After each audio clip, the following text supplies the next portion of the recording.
agent de sang, agent de perdition. Ah, je ne peux pas partir, l'homme de Dieu, il est trop bon avec moi. Il est bon avec toi, il deviendra méchant avec toi parce qu'il n'est plus lui-même, il est possédé maintenant. Ne quittez pas les paroisses où vous voyez les pasteurs dans l'hôtel avec la tête de dragon, la tête de Aséré, là, comment on appelle les hiboux, là. Ne quittez pas, restez là, il faut dire que Dieu... Vous savez ce que mon frère m'a dit? Il m'a dit, ma soeur, j'ai vu ça. Mais je me rappelle, il y a une vision très longtemps, il y a des années, qui m'a dit que de ne jamais passer de la maison en colère. Vous voyez comment nous sommes confus. Comment parfois les visions, mais c'est le passé. Quand nous ne sommes pas capables de savoir que les choses changent. Et quand ça change avec vous, ça change avec Dieu. Dieu n'a pas fait une alliance éternelle avec personne. Même ceux avec qui il a fait alliance éternelle, là, quand ils ont échoué, là, Dieu les a exterminés. Est-ce que tu vas dire non, non.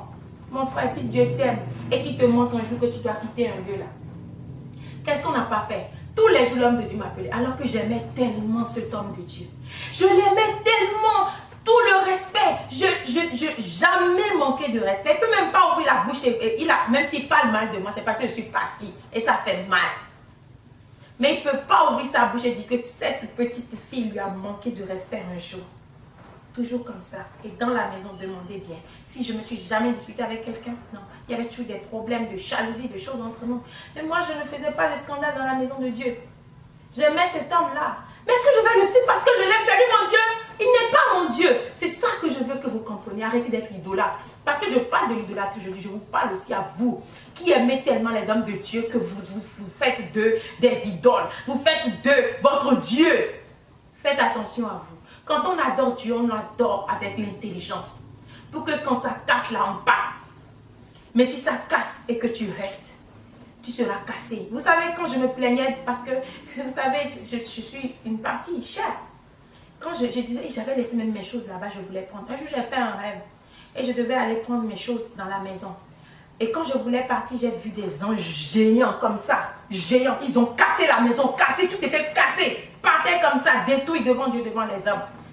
Et j'ai eu peur parce que je voulais passer par, j'ai dit rien. Et la voix m'a dit, si tu passes par là, la maison qui sont en train de casser va tomber sur toi, tu vas mourir. J'ai dit rien. Et j'ai couru, j'ai fait un tour en arrière d'abord, je ne suis plus allée. J'ai vu les anges, qui cassaient tout.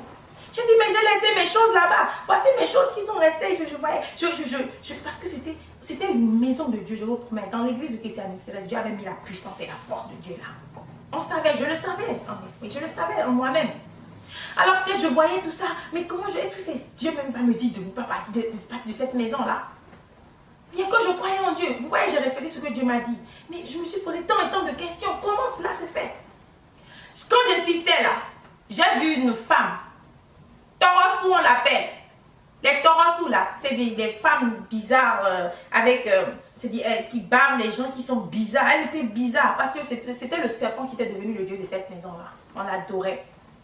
On a vu des mangoustes dans la maison, dans la chambre, on a donné à leur mari de se coucher là. C'est là que j'ai vu mangouste. On allait prier avec une soeur.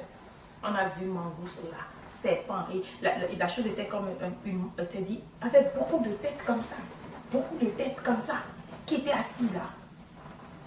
Un jour, on était allé prier. Une soeur m'a dit, viens prier pour moi, parce qu'elle est là depuis, elle est en sécurité, elle devait accoucher. Son heure a sonné, elle n'accouchait pas. Elle me disait toujours, ma soeur, pour prier. J'ai dit, ici, là, même, je prie avec toi, on m'a dit que moi, je suis en train de faire le travail, je suis en train de faire ceci.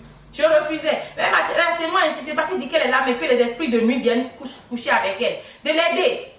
Donc, j'ai dû appeler des gens avec moi pour qu'on dise pas que j'ai dit, bon, allons prier. Prier comme quoi? Seigneur Jésus-Christ, je sais que si c'est ça là. Même si Dieu va envoyer son onction, il va envoyer. Mais je ne vais pas dire, je prie pour toi, ma soeur, je prie pour que. Non, c'est fait avec l'intelligence de Dieu. J'ai prié pour elle. On est resté là, on a prié ensemble. On disait Amen, tous ensemble. On disait Amen.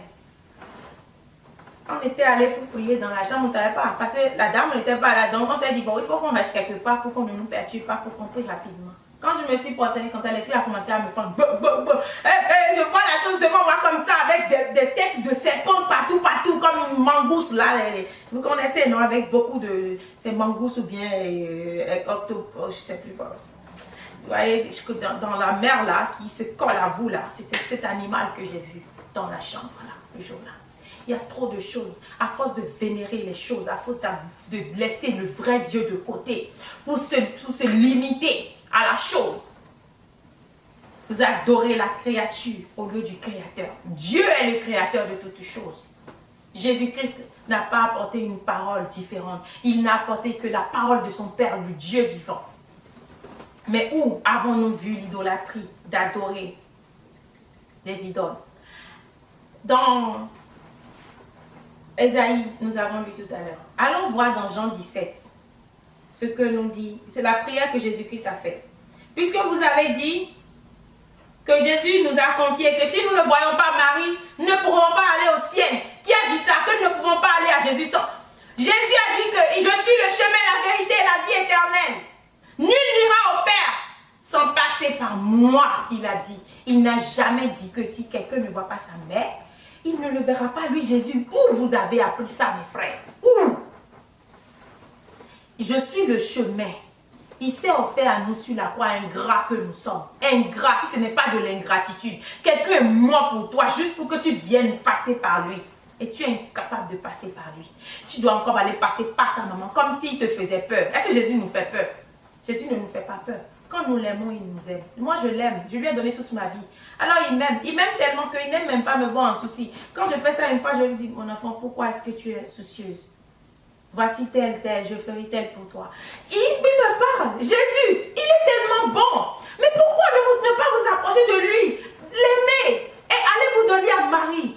Marie, c'est la servante de Dieu. C'est la mère de Jésus. Elle n'est pas une mauvaise femme, et je le dis encore. Pour vous qui écoutez la parole en étant borné. Jacques vous a dit, n'écoutez pas la parole avec un esprit borné. Mais mettez-la en pratique. Parce que cela ne nous conduit nulle part.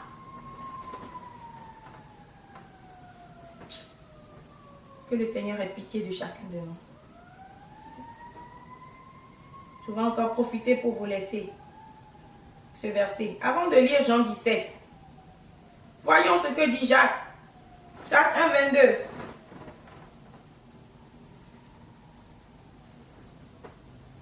Mettez en pratique la parole et ne vous bornez pas à l'écouter en vous trompant vous-même par de faux raisonnements.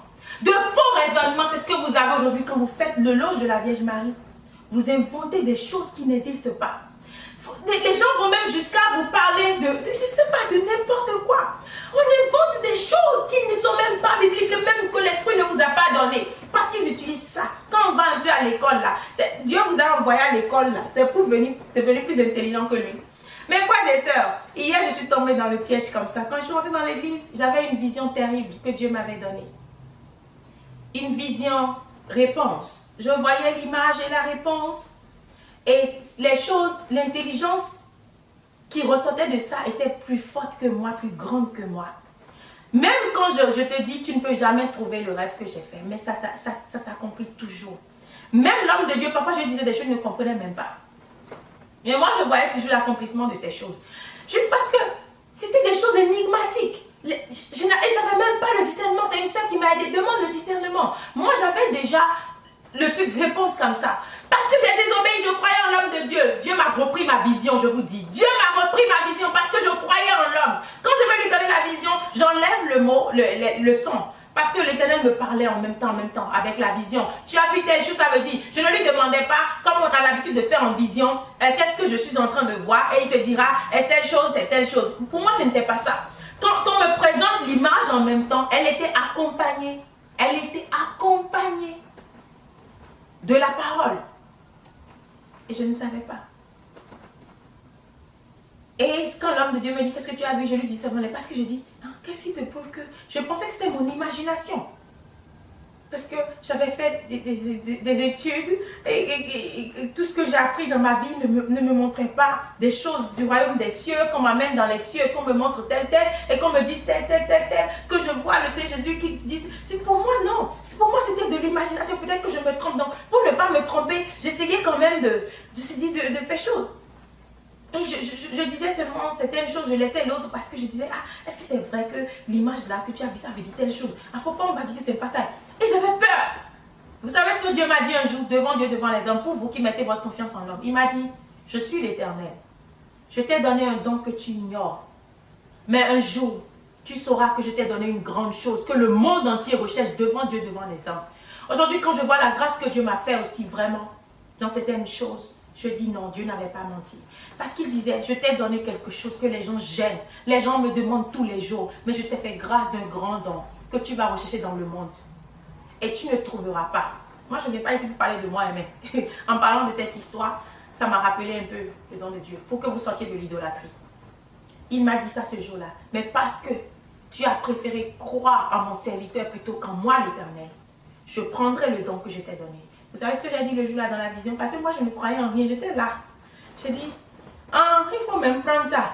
Parce que le don que Dieu m'avait donné, ça me suscitait trop d'ennemis. Les gens me jalousaient, m'insultaient, inventaient des calomnies sur moi. On m'envoie même imposer la main à certaines personnes. Les gens sont malades, on me dit touche la personne, le truc va disparaître. Tu vas là-bas, les gens t'insultent, ils disaient des choses. Moi j'étais nouvelle. Je suis habituée à tout. Je suis habituée à ce qu'on vienne ici, qu'on dise des choses. Je m'en fous aujourd'hui. Mais autrefois, c'est là, je ne m'en foutais pas. Ça me faisait quelque chose parce que dans mon monde, j'étais dans un monde de paix. Je n'étais pas dans un monde avec des gens bizarres comme ça qui pouvaient vous insulter, qui non. Et tout le temps, il y avait des choses, des calomnies. Oh, regardez, on fait le serpent. Oh, c'est ceci, cela. Je vous dis, même si des gens venaient me voir pour dire, bonjour ma soeur, tu me connais? Je dis non. Ah, c'est toi. Avant, j'avais souvent un problème ici. C'est quand on a dit, moi, hein? Ah, c'est pas moi. Non, je ne vous connais pas. Et je fuyais encore. Je fuyais encore. Vous savez ce que Dieu m'a dit? Il dit, ce que je t'ai donné, tu ne veux pas. Je vais prendre, je vais donner à d'autres. Il dit, ah, il faut donner seulement, hein. C'est moi là, je ne veux pas ça là. C'est moi, je ne veux pas. Moi, quand je vais dans l'église, c'est pas vrai que je disais que je veux être une servante. Je vous ai dit, je voulais être une soeur. J'ai dit, c'est pas pour venir toucher les gens. C'est pas pour venir ici pour dire, il y a l'esprit qui vous prend, vous n'êtes même pas conscient de ce que vous faites. Je dis, c'est pas pour ça que moi je suis venue ici. Je veux retourner chez moi. Et il faut me payer. Moi, je vais prendre mon argent à aider les gens. C'était ça, moi, mon rêve. L'œuvre de Dieu là. C'est aller chez les orphelins, les veuves et les servis, aider les gens qui sont démunis. C'était ça, moi, mon rêve, quand je voulais être une servante de Dieu, là. Même quand je disais être une seule, là. C'était pour aller faire ce vœu-là, pour pouvoir aider les gens. C'est pas pour venir dire que je suis servante et puis Dieu va me dire, il faut faire ci, il faut faire ça. Tu ne peux pas dire à telle personne telle chose et tu vas dire à la personne ce que tu ne sais même pas. Tu vas dire tout ce qu'il dit. Même ce qu'il a dans son cœur et qu'il cache, tu connais son cœur, tu le vois et tu dis, toi, tu es en train de dire telle chose. Les gens craignaient à l'église. Mais c'était Dieu qui faisait son œuvre. Dieu a pris. Et il a dit, il a fait ça. Il a fait ça. C'est en discussion une autre fois avec des gens que j'ai compris que c'était un grand don que j'ai perdu. J'avais toujours mon don, mais ce n'était plus intense comme avant. Il m'a fallu des années. Supplier le Seigneur. Et maintenant devenir consciente. Dieu a fait ça pour que je sois consciente, pour m'apprendre à ne jamais dépendre d'un homme de Dieu. On parle de l'idolâtrie, hein, et je généralise toutes les idolâtries. Toutes les idolâtries, parce qu'il y a des idolâtries subtiles, où vous adorez les hommes de Dieu. Moi, j'ai connu dans une maison de Dieu où on adorait l'homme de Dieu. Moi, j'ai dit non. Je l'adorais parce que Dieu m'avait déjà montré au départ que si je dois l'adorer lui là, et l'écouter plus que lui Dieu, il va me confondre. Il a dit, je vous confondrai. Et je vais prendre ce que tu as donné à quelqu'un d'autre, puisque tu ne connais pas sa valeur. Dieu a dit d'accord. Il m'a confondu avec cet homme-là. Après là, oh, lui et moi, c'était devenu comme des chiens, des chats dans la maison. Mais Dieu, il se sert toujours de vos ennemis pour vous avoir. J'ai désobéi à Dieu parce que j'ai eu foi en un homme de Dieu plus qu'en lui. Parce que oui, je suis devenu l'homme de Dieu, il disait des choses qui étaient vraies. Donc je pensais que c'est un autre monde. Je le respectais. Donc je ne savais pas que devant Dieu, c'était déjà trop. Parce que quand Dieu me montre quelque chose, je diminue pour Dieu, je veux entendre pour lui. Je veux que lui me dise la réponse. C'est pour lui que je croyais, mais pas ce que moi je voyais. Alors Dieu m'a confondu avec lui. Il me détestait pas possible. Parce que les gens, une soeur a dit que c'est comme ça, ils font dans la maison là, que non, bah, ils bakidja, des choses comme ça. Moi, je m'en fous de leur bakidja là, ça c'est la volonté de Dieu. Moi, je savais dans mon cœur que non, c'est Dieu qui m'avait confondu avec l'homme de Dieu. Ce n'était pas des gens qui faisaient des bakidja ou des choses comme ça pour qu'ils me détestent. Ils étaient jaloux. Pourquoi c'est ce qu'ils mangent que toi tu vas manger? Pourquoi c'est toi qui fais ci? Pourquoi c'est toi qui vas te laver avec l'eau de pomme? C'est toi, on va faire l'eau dans l'hôtel. C'est ce que Dieu veut. La jalousie là. Ils ont commencé à faire des choses, c'est vrai. Mais tout ça là, c'est zéro. C'est mon Dieu qui m'a confondu avec l'homme de Dieu. Pour que j'apprenne à avoir confiance en lui. Et en ce moment, qu'est-ce que j'ai fait? Tout de suite, je me suis rabattue sur l'Éternel des armées. J'ai commencé à le supplier, à le prier. Pardonne-moi. Et j'ai commencé à mettre ma confiance. Et depuis déjà, ma base, en commençant mon ministère dans le Seigneur, en commençant déjà à être une élève, j'ai appris à adorer uniquement Dieu, à mettre ma confiance en Dieu et non en l'homme de Dieu. Parce que là, Dieu m'a confondu avec lui et maintenant j'ai appris à mettre ma confiance en Dieu. Et c'est là maintenant Dieu a commencé à m'aider et j'ai commencé à reprendre mes forces et lui-même, il y a eu trop de choses, on essuie les choses, je ne veux pas parler de ces choses-là, mais il y a eu des choses, vous voyez quand vous mettez votre confiance en Dieu, en l'homme, si ma confiance était encore en lui, tout ce qu'il allait me faire après allait marcher sur moi, mais zéro, rien n'a marché, mais c'est Dieu, parce que j'ai mis ma confiance en lui, je n'étais plus confuse, je n'étais plus confondue non plus, j'étais restée moi-même et Dieu était avec moi. Arrêtez de mettre votre confiance en Dieu, en l'homme, pardon. Mettez votre confiance en Dieu. Vous savez, des années plus tard, j'ai fait un songe. Un temps de tribulation venait dans ma vie parce que comme nous sommes des enfants de Dieu, les moments de tribulation arrivent où nous souffrons beaucoup pour montrer à Dieu que oui, nous l'aimons. Quand ce moment approchait et que j'ai vu dans ce songe que le diable, un homme cherchait à me violer, j'étais là en train de... je devais aller aux toilettes dans le rêve et l'homme, il y avait un piège et l'homme était dans l'hôtel.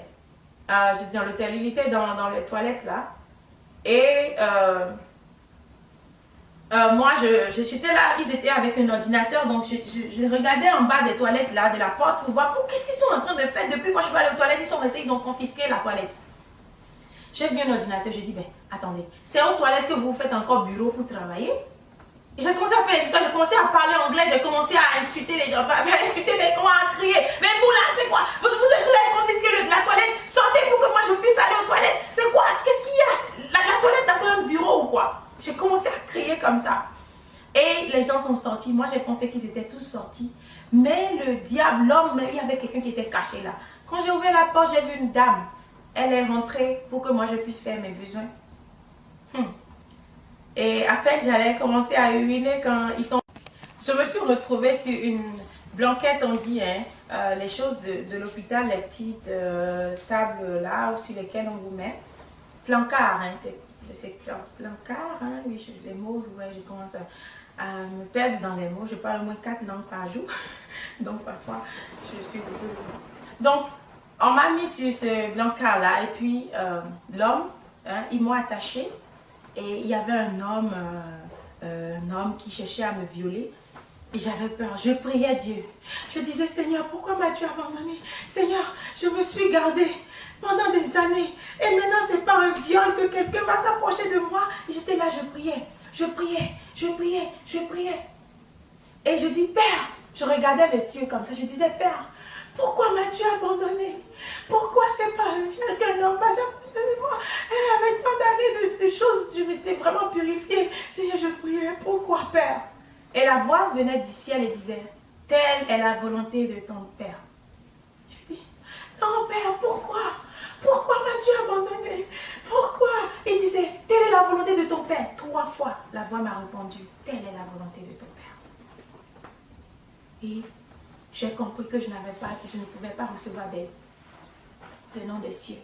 Et là, j'ai commencé à me défendre. J'ai commencé à me défendre jusqu'à ce que je me suis débattue.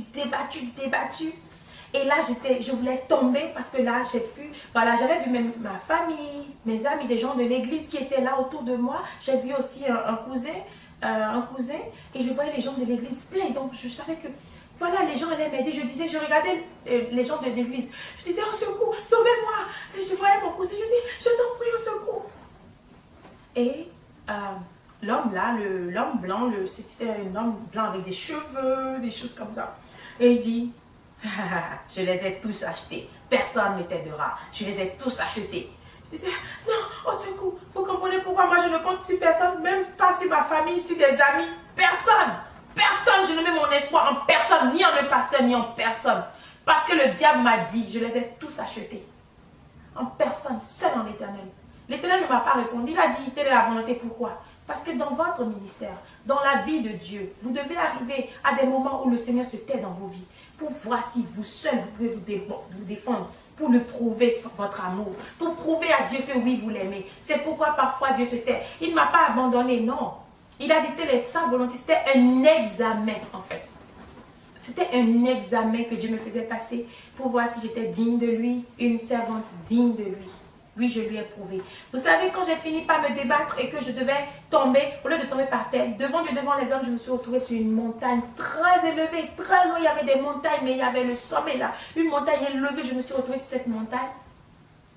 Et là, j'ai vu mes ennemis par terre. Ils étaient nombreux. Ils étaient nombreux. Et famille et amis et les gens de l'église. Pas amis, mais les gens de l'église. Parce que j'ai jamais eu des amis. Mais les gens de l'église. Je les ai vus. Par terre. Tous en bas. Ils ne pouvaient jamais monter là où j'étais. Parce que ces montagnes-là, personne ne pouvait grimper ces montagnes-là. Et j'étais là, je disais. Et la voix disait, tu vois, ils ne peuvent plus rien pour toi. Ils ne peuvent pas t'atteindre. Ils ne viendront pas là où tu es. Et j'ai vu le soleil qui venait de loin. Une boule comme ça, comme le soleil qui fait. Ça venait, ça allait. C'est comme si ça allait me frapper le visage et je me suis levée dans le songe.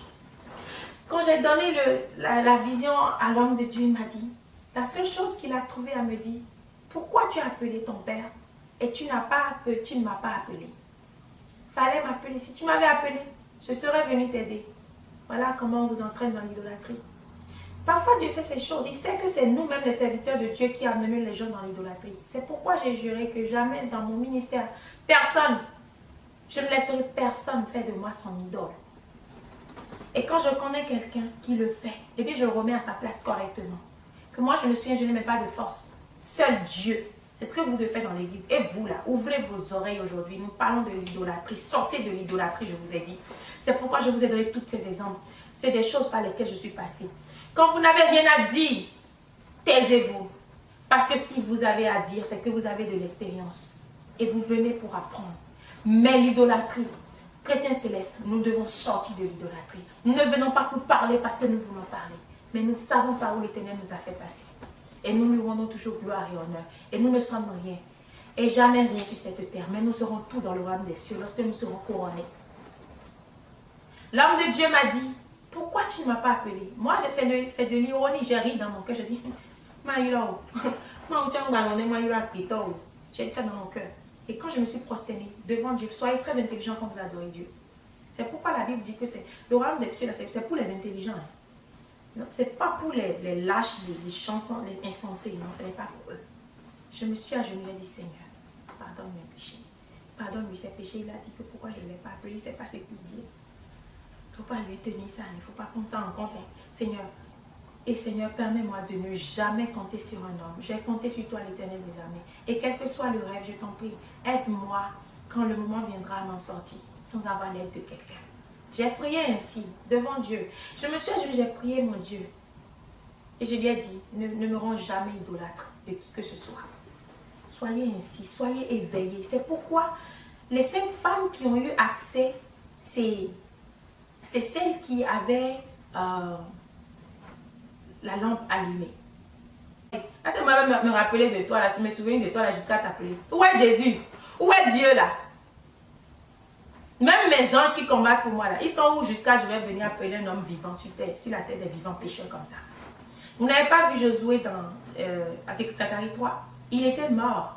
Mais l'habit qu'il a porté là, c'était tacheté. C'était un habit sale. Il a fallu que l'Éternel puisse changer son habit en un vêtement blanc. Avant qu'il ne rentre là-bas. Donc, tant que nous sommes sur la terre des pécheurs là, et que nous travaillons là, nous sommes des pécheurs. Nous sommes des pécheurs.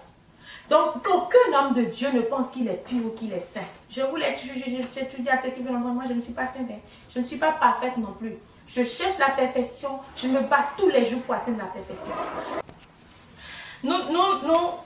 Nous sommes toujours dans le sujet de l'idolâtrie, je vous le rappelle. Quand je dis chrétien, c'est les sortons de l'idolâtrie, ce n'est pas pour parler de la Vierge Marie seule. Mais parce qu'il n'y a pas ça seul dans l'église, je parle encore de l'idolâtrie que nous faisons encore dans l'église. Quand nous prenons les hommes qui sont devant nous comme étant Dieu, ou encore au-dessus de Dieu. Parce que j'ai vu dans la maison de Dieu, les gens venaient, papa, papa, papa, papa, papa, papa, papa, papa. Ce n'est pas papa là qui va te sauver. Il y a un seul sauveur, un seul médiateur entre Dieu et nous, là, c'est Jésus-Christ, homme. A dit la parole de Dieu. Donc, ne prenons pas un homme, ne mettons pas notre... Et quand on ne voit pas l'homme, on pense que non, sa vie est finie. Je connaissais quelqu'un comme ça. Quand elle ne me voit pas, c'est que pour elle, c'est fini. Je l'ai appris à faire face à son Dieu. Je l'ai appris à faire face à son Dieu, pas à moi. Pas à mettre sa confiance en moi. Et ça, je l'ai fait aujourd'hui. Je suis fière de ce travail-là. Fière de ce travail parce que j'ai empêché à un homme d'aller en enfer à cause de moi. Et je me suis empêchée d'aller en enfer à cause d'un homme. Parce que je ne laisserai personne faire de moi une idole. Et je vous l'ai dit, ça c'est la vérité. Parce que quand les gens savent que Dieu a mis quelque chose sur vous, parfois ils veulent dépendre de vous. Ils pensent que c'est vous seul qui allez traiter avec Dieu et ils auront le salut. C'est normal. C'est ce qui se passe même dans les autres églises aujourd'hui. Les pasteurs, oui papa, yes pasteur, yes pasteur. Mais c'est un péché devant Dieu. C'est un péché que de vouloir que les autres nous adorent. C'est un péché. Nous ne sommes rien. Jésus-Christ, lui, il est mort pour nous. Nous sommes morts pour qui? Nous ne savons même pas si nous serons capables de mourir pour quelqu'un. Et nous allons laisser la personne faire de nous des idoles. Et nous respecter, avoir peur de nous. On s'agenouille pour nous. On ne peut même pas dire par humilité, par respect pour Dieu, pour nous-mêmes dire non, non, non, ne t'agenouille pas pour moi. Comme les anges ont dit à Josué et à Jean, non, ne t'agenouille pas pour moi, je suis un serviteur. Pourquoi est-ce que nous allons vouloir que les gens s'agenouillent pour nous? Et toujours, et si quelqu'un ne le fait pas, on ne peut même pas le prendre comme ça pour dire, tant pis, si quelqu'un ne le fait pas, tant pis. Non, c'est que, non, forcément. On sait que quand on s'agenouille dans l'église, c'est pas respect. Peut-être parce que dans ce pays-là, des gens s'agenouillaient pour saluer les grandes personnes. C'est la tradition de certains peuples. Mais ce n'est pas forcé quand quelqu'un, par exemple, qui vient d'Europe ne peut pas s'agenouiller pour vous parce qu'il n'a pas appris ça. Ce n'est pas parce qu'il est yobo qu'il ne veut pas le faire, non. Peut-être parce qu'il n'a pas appris ça. Donc acceptez-le comme ça et puis prenez-le comme ça. Pourquoi exiger que s'agenouiller, que c'est une abomination que la personne ne s'est pas agenouiller pour vous? C'est que vous vous mettez déjà à une place. Que comprenez-vous par s'agenouiller? Vous allez rentrer dans Matthieu 23, vous allez rentrer quand Jésus-Christ parlait des pasteurs. Vous allez comprendre là que nous ne devons pas, c'est-à-dire que vous devez vous faire petit vous-même. Vous devez vous faire tout petit. Et vous ne devez pas vous faire élever au grade de qui que ce soit ou bien au-dessus de Dieu. Mais faites-vous des hommes simples. On a dit que le plus grand sera le plus petit. Donc même si quelqu'un ne s'agenouille pas pour toi, prends-le comme ça, ce n'est pas encore un péché, ce n'est pas encore grave. La personne n'ira pas en enfer parce qu'il ne s'est pas agenouillé pour un pasteur. Vrai ou faux? Un homme ira-t-il en enfer parce qu'il ne s'est pas agenouillé pour un pasteur? Vous pensez que Dieu est autant injuste? Chrétien céleste, alléluia une fois encore. C'est toujours la même émission. Je vous avais dit, nous ne le ferons pas en un seul jour. Et parce que ça sera vraiment long. Et là, je me suis rendu compte que c'était vraiment long. Donc, aujourd'hui, je vais tout compiler quand même dans une même émission. Ne vous en faites pas. Mais le problème, c'est que alors, les décors changent et tout. Mais parfois, il fait nuit, parfois, il fait jour. Ne vous étonnez pas. Nous avons parlé de la Vierge Marie jusqu'ici, nous avons dit beaucoup de choses. Précédemment, nous avons parlé de l'idolâtrie aussi des hommes. Parce que l'idolâtrie, ce n'est pas seulement adorer les idoles. Beaucoup pensent, une fois quelqu'un a dit, non, quand Dieu parle de l'idolâtrie, il parlait des idoles d'antan. Non, non, non. Autrefois, comprenons bien chrétiens, catholiques, protestants, évangéliques, quoi que nous soyons, comprenons bien que, entre-temps, autrefois, quand Dieu a rencontré Abraham, donc d'Abraham jusqu'à nous aujourd'hui, personne n'a jamais adoré Jéhovah que nous adorons, c'est-à-dire Jéhovah, le Dieu d'Abraham, d'Isaac, de Jacob et de Moïse. Personne n'a adoré le Dieu de Moïse, le Dieu d'Abraham, par des représentations. Alors, en ce moment, avant Abraham, les gens adoraient Dieu. Abraham est le père des chrétiens, n'est-ce pas? Le père des juifs aussi. Avant eux, les hommes n'adoraient pas Dieu. Les hommes adoraient Dieu. Ils ne connaissaient pas de Jéhovah. D'où nous avons les animistes aujourd'hui, les adeptes de vaudou et autres. Eux aussi, ils adorent Dieu. Comme les Philistins adoraient Dieu, par des représentations de n'importe quoi, n'est-ce pas? Des choses des cieux, des choses de l'eau, des mers et tout. Paul a combattu cela, n'est-ce pas? Aujourd'hui, le diable étant très rusé, c'est pourquoi Jésus nous a dit, le diable est rusé, le prince de ce monde arrive. Il est là. Et le problème, c'est que le diable, dans sa ruse, a aujourd'hui, puisque vous refusez d'adorer les idoles, les dieux étrangers, alors je vais introduire les dieux étrangers dans votre dans votre église, dans votre adoration et tout et tout. Et vous savez, chacun adore Dieu à sa manière. Je vous ai dit, ces adorations de Marie et autres ont commencé par les catholiques. Et quand je dis qu'elle est l'église mère, c'est la vérité.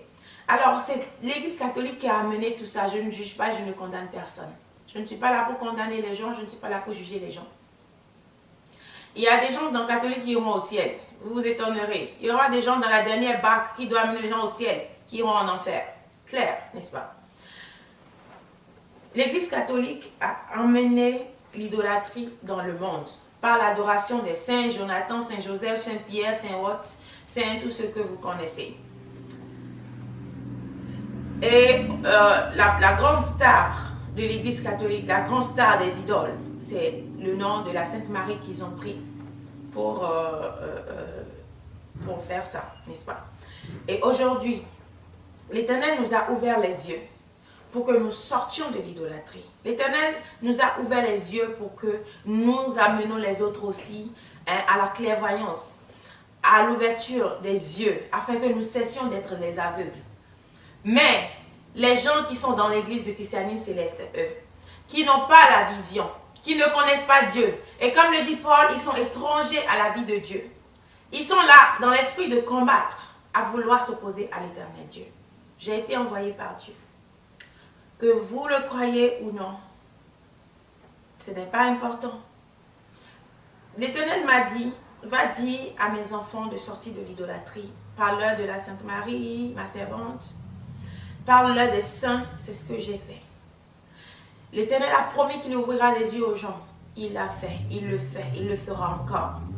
Malheur à tous ceux qui se mettront sur le chemin de l'Éternel. Ce n'est pas moi qui le dis, mais l'Éternel a dit. Eh bien, aujourd'hui, je vais conclure cette émission par les choses essentielles, par les vraies choses, n'est-ce pas? Nous avons dit beaucoup de choses, c'est vrai, mais maintenant, rentrons dans le sujet et concentrons-nous sur le sujet. Que celui qui a des oreilles entende et comprenne. Moi, je ne viens forcer personne. Je vous ai dit, je n'ai pas d'église où j'invite les gens. J'ai mon ministère dans le Seigneur. Et Dieu seul est mon maître et Seigneur. Je ne vous invite pas à mon église. Je suis céleste et mon église, c'est toutes les églises célestes du monde. En Europe, en Afrique, en Asie, où que ce soit, l'église céleste est mon église. Je suis de toutes les paroisses. Et je n'ai pas ouvert d'église où je suis maman d'église, où je dis venez dans mon église et je viens prêcher pour mon église. Je prêche pour l'église du christianisme céleste, je prêche pour le Seigneur Jésus-Christ, n'est-ce pas? Qui est d'abord ma première église, n'est-ce pas? Alors, cette émission a été faite parce que mon bien-aimé frère Dani a écrit sur l'émission Le plus grand mensonge chez la Vierge Marie, c'est la Sainte Marie. Ce n'est pas une rancune, ce n'est pas à lui que je viens répondre, je lui réponds, mais je lui réponds pour pouvoir édifier tous ceux qui sont dans les ténèbres. Pour ouvrir les yeux davantage et pour dire à tous ceux qui ont compris, courage à vous, continuez, qu'on ne vous trompe pas. La parole de Dieu nous dit que personne ne fasse de vous sa proie. Ne laissez pas les gens qui se croient intelligents, qui débattent des sujets pendant longtemps, faites de vous le proie. Non, ne leur permettez pas de détruire votre foi et votre connaissance dans le Seigneur. La connaissance ne va pas s'apprendre sur Internet, dans les grandes écoles. Je sais que j'ai appris beaucoup de choses dans ma vie. Aujourd'hui, je n'en fais rien. C'est là, envolé. J'ai appris beaucoup de choses dans ma vie, mais quand j'ai connu le Seigneur, j'ai compris qu'il n'y avait pas une connaissance plus grande que celle de Dieu. Quand je viens ici, je ne juge pas la connaissance et je ne vous apporte pas mes connaissances du monde et tous les chemins que j'ai parcourus dans ma vie. Pour votre gouverne, ceux qui viennent bavarder, c'est votre cœur que nous voyons. Par l'Esprit de Dieu, nous sondons vos cœurs. Je n'ai jamais connu de vos dons. Quand je dis quand j'étais dans le monde, bien-aimé, je n'ai jamais connu de vos dons. Je n'ai jamais adoré rien d'autre que le Seigneur Jésus-Christ. Je suis née dans la foi. Je suis demeurée dans la foi. Et quand j'étais dans le monde, c'est juste que hier, Quand je connaissais Jésus, je ne faisais que prétendre connaître Jésus. C'était une prétention, je ne le connaissais pas.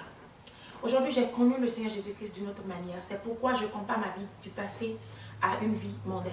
Aujourd'hui, 80 combien de pourcentage de célestes sont dans le monde?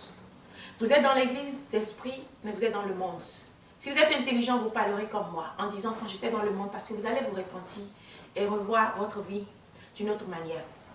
Aujourd'hui, je connais Dieu véritablement. C'est pourquoi je disais hier.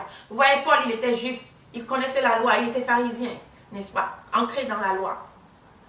Mais, quand il a reçu le Seigneur Jésus-Christ, il a condamné sa vie passée. Et il a trouvé que cette vie était meilleure. C'est pareil. Je connaissais Jésus. J'allais à l'église. Après, j'ai stoppé. Mais je me suis toujours dit que je ne connaissais pas Jésus. Parce que connaissant Jésus, j'ai fait beaucoup d'erreurs. Comme toi aujourd'hui qui es dans l'église, tu bois. Tu ne connais pas Jésus. Toi qui forniques, tu ne connais pas Jésus. Toi qui prends la femme de l'autre, tu ne connais pas Jésus. Tu prétends. Et quand tu vas retrouver ton intelligence, alors là, tu pourras témoigner que quand tu étais dans le monde, en étant même dans la soutane, tu es dans le monde. Toi qui aimes l'argent, la cupidité, qui est capable de vendre ton frère, parce que tu vas quémander. Toi qui es capable d'aller vendre ton frère comme Judas, tu ne connais pas Jésus. Tu prétends. Toi qui vas t'asseoir dans des réunions pour pouvoir manigancer des choses contre tes frères, tu ne connais pas Jésus. Jésus, c'est l'amour. Aujourd'hui, je connais Jésus, c'est pourquoi je dis quand j'étais dans le monde.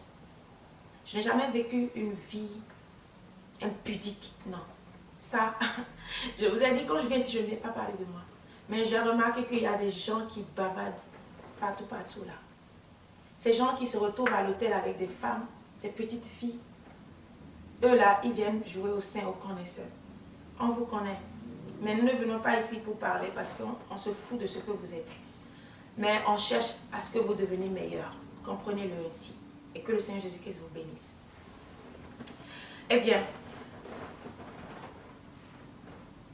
aujourd'hui, nous parlions de la Vierge Marie. Je suis passée même dans l'idolâtrie des hommes. C'est dit des devanciers. Comment vous adorez ceux qui sont devant vous. Comment vous les voyez plus que Dieu même.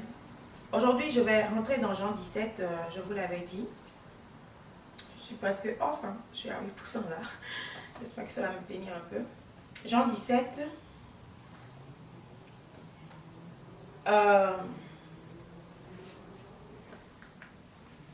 Je vais aujourd'hui expliquer l'erreur que nous faisons en adorant la Vierge Marie. Je vous avais dit tant de choses sur la Vierge Marie.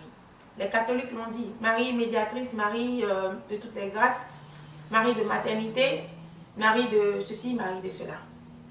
C'est des inventions qui sont venues des hommes et de Satan aussi. Je ne peux pas faire toute cette émission aujourd'hui. Je vais revenir parce que c'est déjà trop long. Je vais revenir toujours dans l'adoration de Marie. Mais pour conclure, à mon frère qui est venu, mon frère, la connaissance n'est pas dans le monde. On n'apprend pas à connaître Jésus dans les livres, en écoutant les gens, en écoutant les autres. On rentre en esprit, on pose la question à Dieu. C'est le conseil que je te donne, avec tout l'amour que j'ai pour toi. Je t'aime énormément, je te l'ai dit au début. Tu vas prendre 7 jours de jeûne, demander la rémission des péchés. Humilie-toi devant le Seigneur, comme dit Jacques, et pose la question à Dieu. Sinon, tu vas te faire très mal en voulant égarer les brebis et diminuer la haine en vous, la rancœur, la jalousie, les esprits rebelles. Détruisez-les en vous. Priez contre ça. Je prie tous les jours en disant, Seigneur, je prie, pardon, je consume l'esprit de prostitution, l'esprit de ceci, l'esprit de vol, l'esprit de rébellion. Vous voyez, moi je cite des choses que je ne suis même pas, que je n'ai jamais été. Et je combats. Pourquoi? Parce que c'est ça un enfant de Dieu. Vous devez toujours combattre des choses. Je vous le dis aujourd'hui. Vous allez vous dire que vous n'êtes pas des rebelles, mais il y a des esprits de rébellion en vous. Priez contre ces esprits-là. Dans Jean 17, le Seigneur Jésus-Christ nous a confié à Dieu, je vous l'ai dit. Vous avez dit aujourd'hui que c'est à Marie que Jésus nous a confié. Je suis désolée de vous le dire. Jésus ne nous a jamais confié à Marie. Je l'ai expliqué tantôt. Jésus nous a confié à Dieu.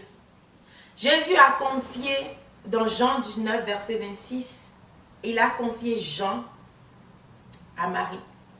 Jean seul, parce qu'il était petit. Jésus l'aimait. Il voulait que sa maman l'encadre. C'est pourquoi les deux sont restés ensemble jusqu'à la fin.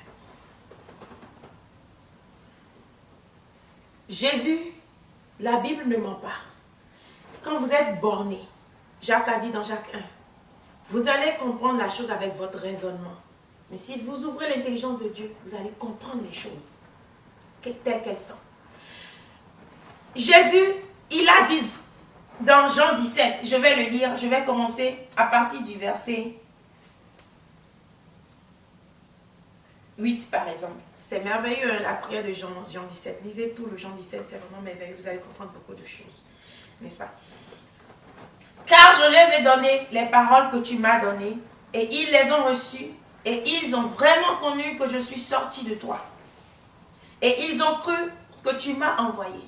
C'est pour eux que je prie. C'est pour eux que je prie. C'est pour eux. Le eux, ce n'est pas les 12 apôtres seulement, parce qu'il le dira dans Jean 17. Lisez tout. Qu'il prie aussi pour les gens à venir, c'est-à-dire nous. Nous, même nous qui ne le voyaient pas en son temps présent, il nous a confiés à Dieu.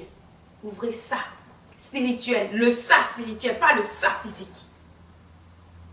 Et arrêtez de suivre l'erreur que quelqu'un a commis depuis des centenaires, des millénaires. L'erreur que les Romains ont commis dans l'église catholique jusqu'à aujourd'hui, c'est ça que vous suivez. On a donné autre chose à l'église du christianisme céleste. Et quand nous avons la vision, nous devons faire attention à ce que nous voyons aussi. Et beaucoup prier contre les visions maléfiques. Même si tu es un visionnaire avec des grades, tout le temps va en prière. Prie contre l'esprit de mensonge.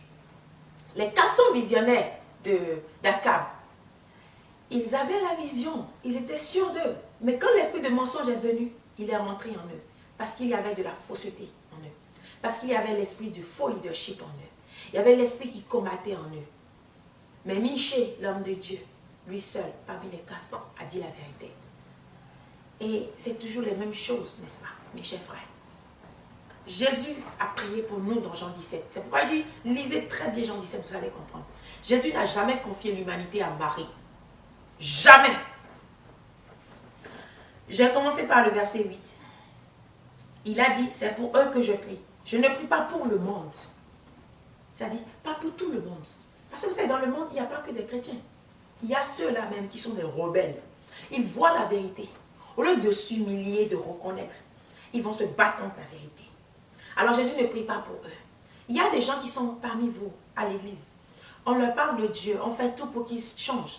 Mais l'esprit mauvais, la méchanceté du cœur, la jalousie, la haine des autres, fait qu'ils ne peuvent jamais recevoir Jésus-Christ. Alors ils sont dans l'église, mais ils ne sont pas de l'église. C'est des fils de la perdition. Jésus ne priait pas pour eux, mais il priait pour tous ceux qui vont le recevoir en vérité. Parce qu'il nous a montré le chemin. Et si vous prenez Marie pour le chemin, vous irez tous en enfer. Soyez sûrs. Un seul médiateur, Jésus-Christ. Ah, Timothée l'a dit. On l'a lu tantôt. C'est pour eux que je prie. Je ne prie pas pour le monde, mais pour ceux que tu m'as donnés. Parce qu'ils sont à toi. Ceux que tu m'as donnés. Vous voyez, quand Jésus est venu, il a dit au fils de Zébédée, suivez-moi. Il a dit à Pierre, suis-moi. Il a dit à chacun d'eux, suis-moi, suis-moi, suis-moi. Automatiquement, ils n'ont même pas résisté.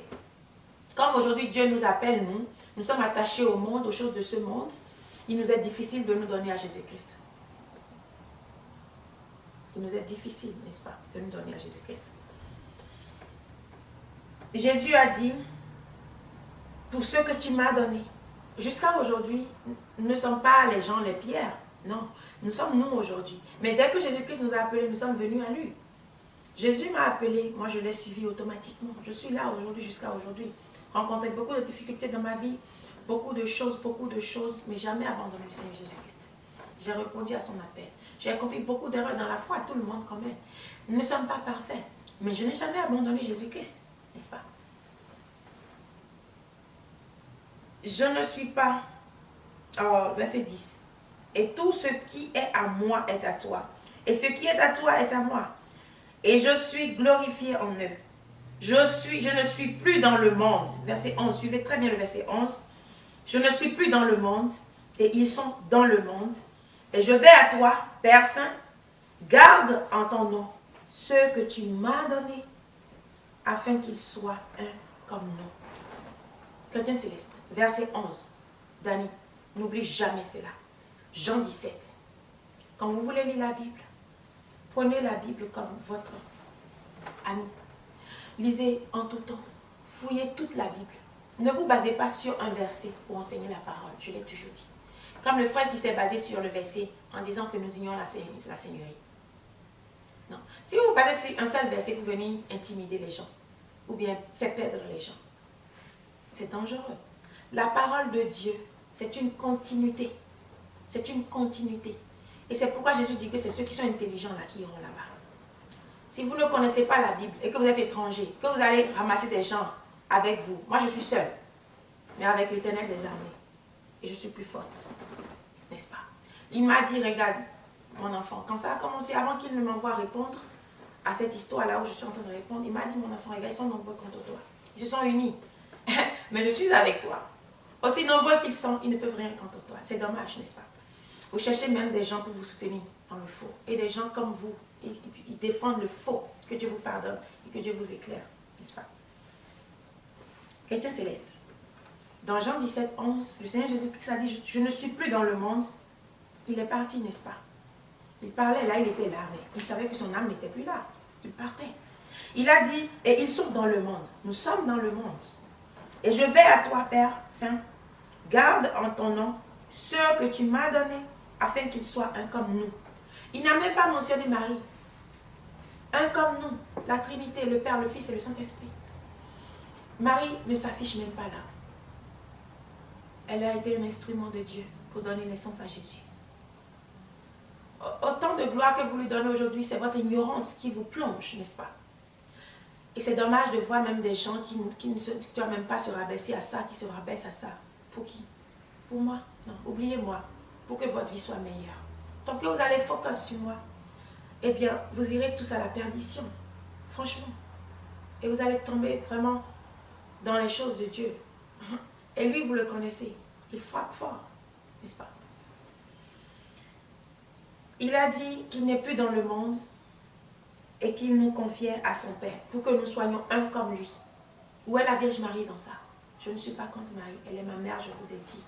Mais je ne suis pas bête, moi. Je ne suis pas ignorante. Je ne veux pas être tarée. Je ne veux pas rester là parce que je dis Marie, je connais Marie, Marie. Je vais donner ma vie à Marie. Elle-même, elle ne permettra jamais que je fasse cette erreur-là. Vous faites cette erreur parce que vous avez été embobiné par l'Église catholique, par les enseignements et par tout ce qui était avant que vous me laissiez. Vous devez faire attention en esprit. Vous les visionnez même. Faites très attention en esprit. Et les faux prophètes, on n'en parle pas. Lorsque j'étais avec eux dans le monde, je les gardais en ton nom. J'ai gardé ce que tu m'as donné et aucun d'eux ne s'est perdu, sinon le fils de la perdition. Afin que l'écriture s'accomplisse. Le fils de la perdition. Aucun d'eux ne s'est perdu. Même vous aujourd'hui, les vrais serviteurs de Dieu, vous avez des gens que vous aimez, vous leur donnez tout, vous leur faites tout. S'ils sont pour la perdition, un jour, ils se lèvent. Ils foutent le camp. Ils vont maintenant ramasser leur famille, les amis, tous ceux qui sont peut-être contre vous. Et ces gens commencent à leur monter la tête pour qu'ils puissent vous combattre. Et tous vont à la perdition, comme l'autre l'a fait. Il est mort même avant Jésus. C'est le fils de la perdition seul qui est mort. Jésus, c'est Jésus. Lui, il a parlé, il était en esprit. Judas était le fils de la perdition dont parle Jésus-Christ ici. Je ne suis pas à ce sujet-là aujourd'hui. Mais c'est dommage parce que nous voyons, nous vivons ces genres de choses. Que Dieu rachète les âmes qui se perdent. Et maintenant, je vais à toi et je dis ces choses dans le monde afin qu'ils aient en eux ma joie parfaite. Je leur ai donné ta parole. Je leur ai donné ta parole et le monde les a haïs. Le monde nous hait aujourd'hui. Tu me hais parce que je suis un enfant de Dieu. Je ne m'inquiète pas de ta haine pour moi parce que je t'aime. Répands-toi. Le monde vous hait, vous les chrétiens célestes, parce que vous êtes de Dieu. N'oubliez jamais ça.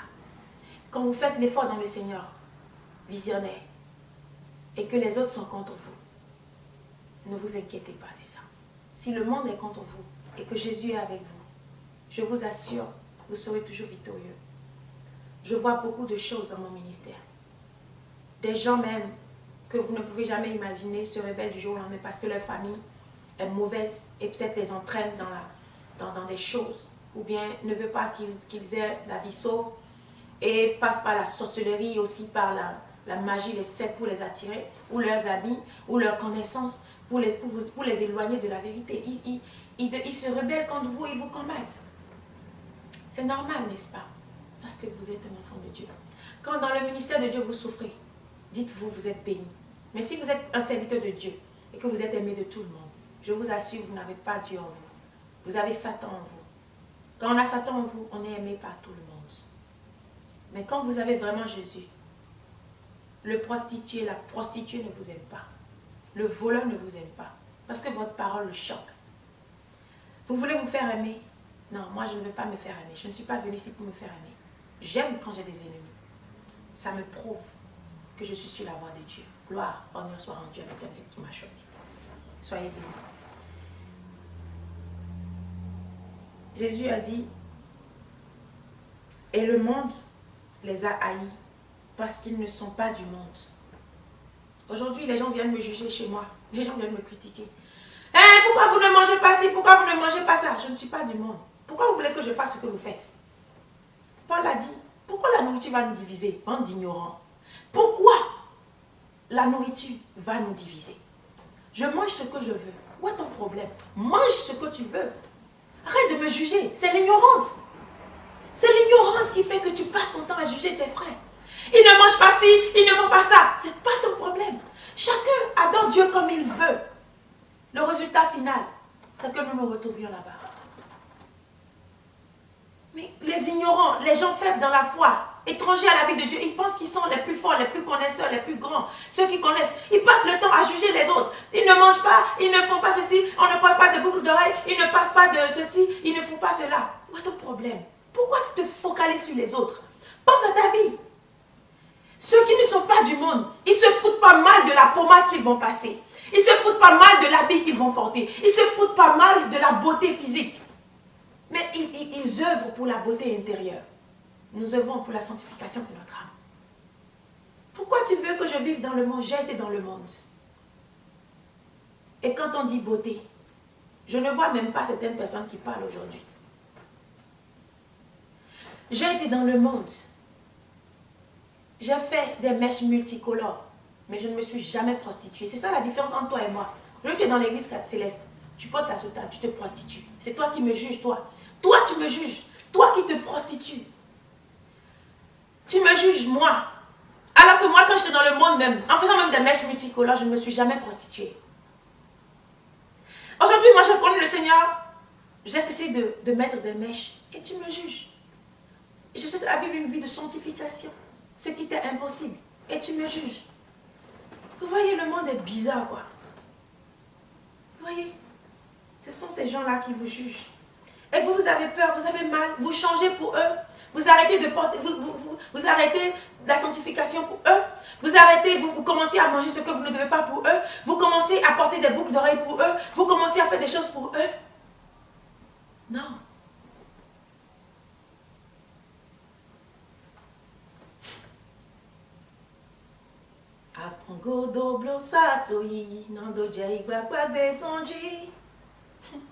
Pourquoi? Est-ce que tu dois regarder derrière? Nos cantiques nous disent même, ne regarde pas en arrière, avance. Pour aller là où Dieu t'a promis. Si tu dois écouter les hommes, tu ne vas nulle part. Moi, je ne me plairai à personne. Je ne cherche pas à plaire. Je ne cherche à plaire à personne. Et jamais je ne chercherai à plaire à qui que ce soit. J'aime ma vie. Je ne mange pas ci, je ne mange pas ça. Je ne porte pas ci, je ne porte pas ça. Est-ce important pour toi? Je t'ai demandé de m'aimer. Jésus m'aime. Et l'amour de Jésus me suffit.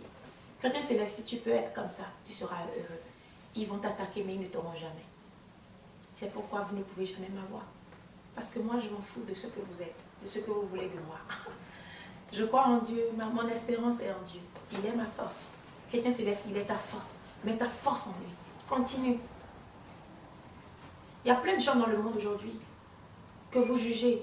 qui portent des cheveux longs jusqu'aux fesses, mais qui ne se prostituent pas. Mais vous, qui prétendez, qui portez la soutane, vous prostituez d'homme en homme. Vous sortez avec les gens seulement parce que vous voulez l'argent. Vous avez une vie de pourriture et vous condamnez les autres. Vous serez jugés avec la même mesure. Et les autres que vous passez votre temps à critiquer, à juger, ils n'ont pas votre temps. Ils cherchent le salut de leurs âmes.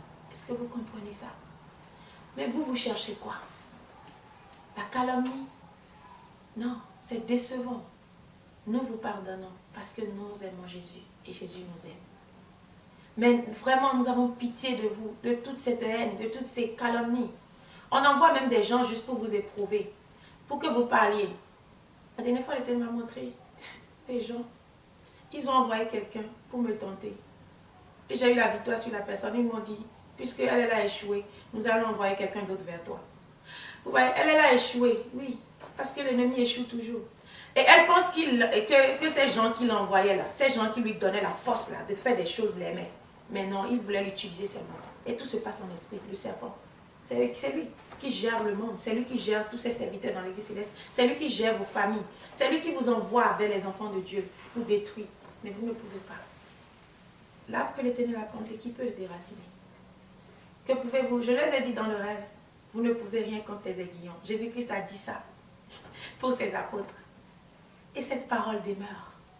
C'était merveilleux. Moi, j'adore quand je vois dans les songes l'ennemi dépenser toute son énergie contre moi.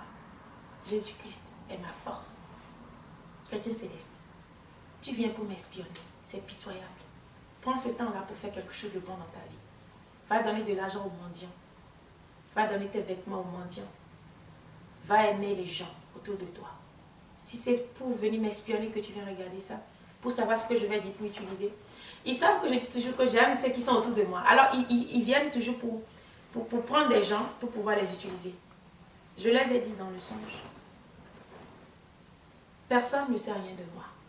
Frère, personne ne sait rien de moi. Moi-même, je ne sais pas.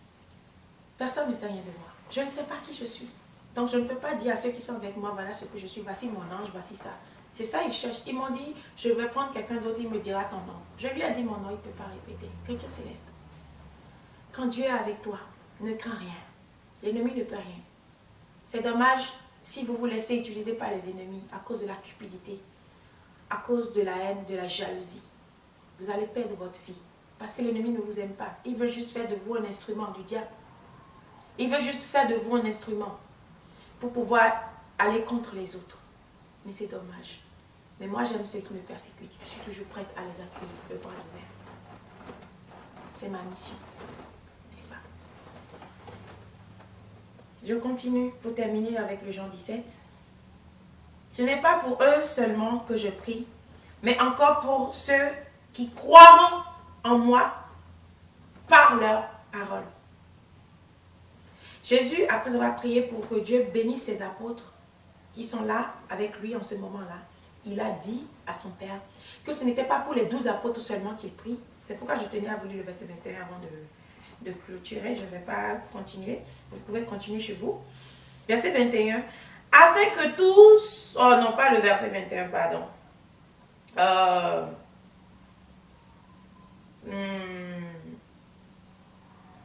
Je vais...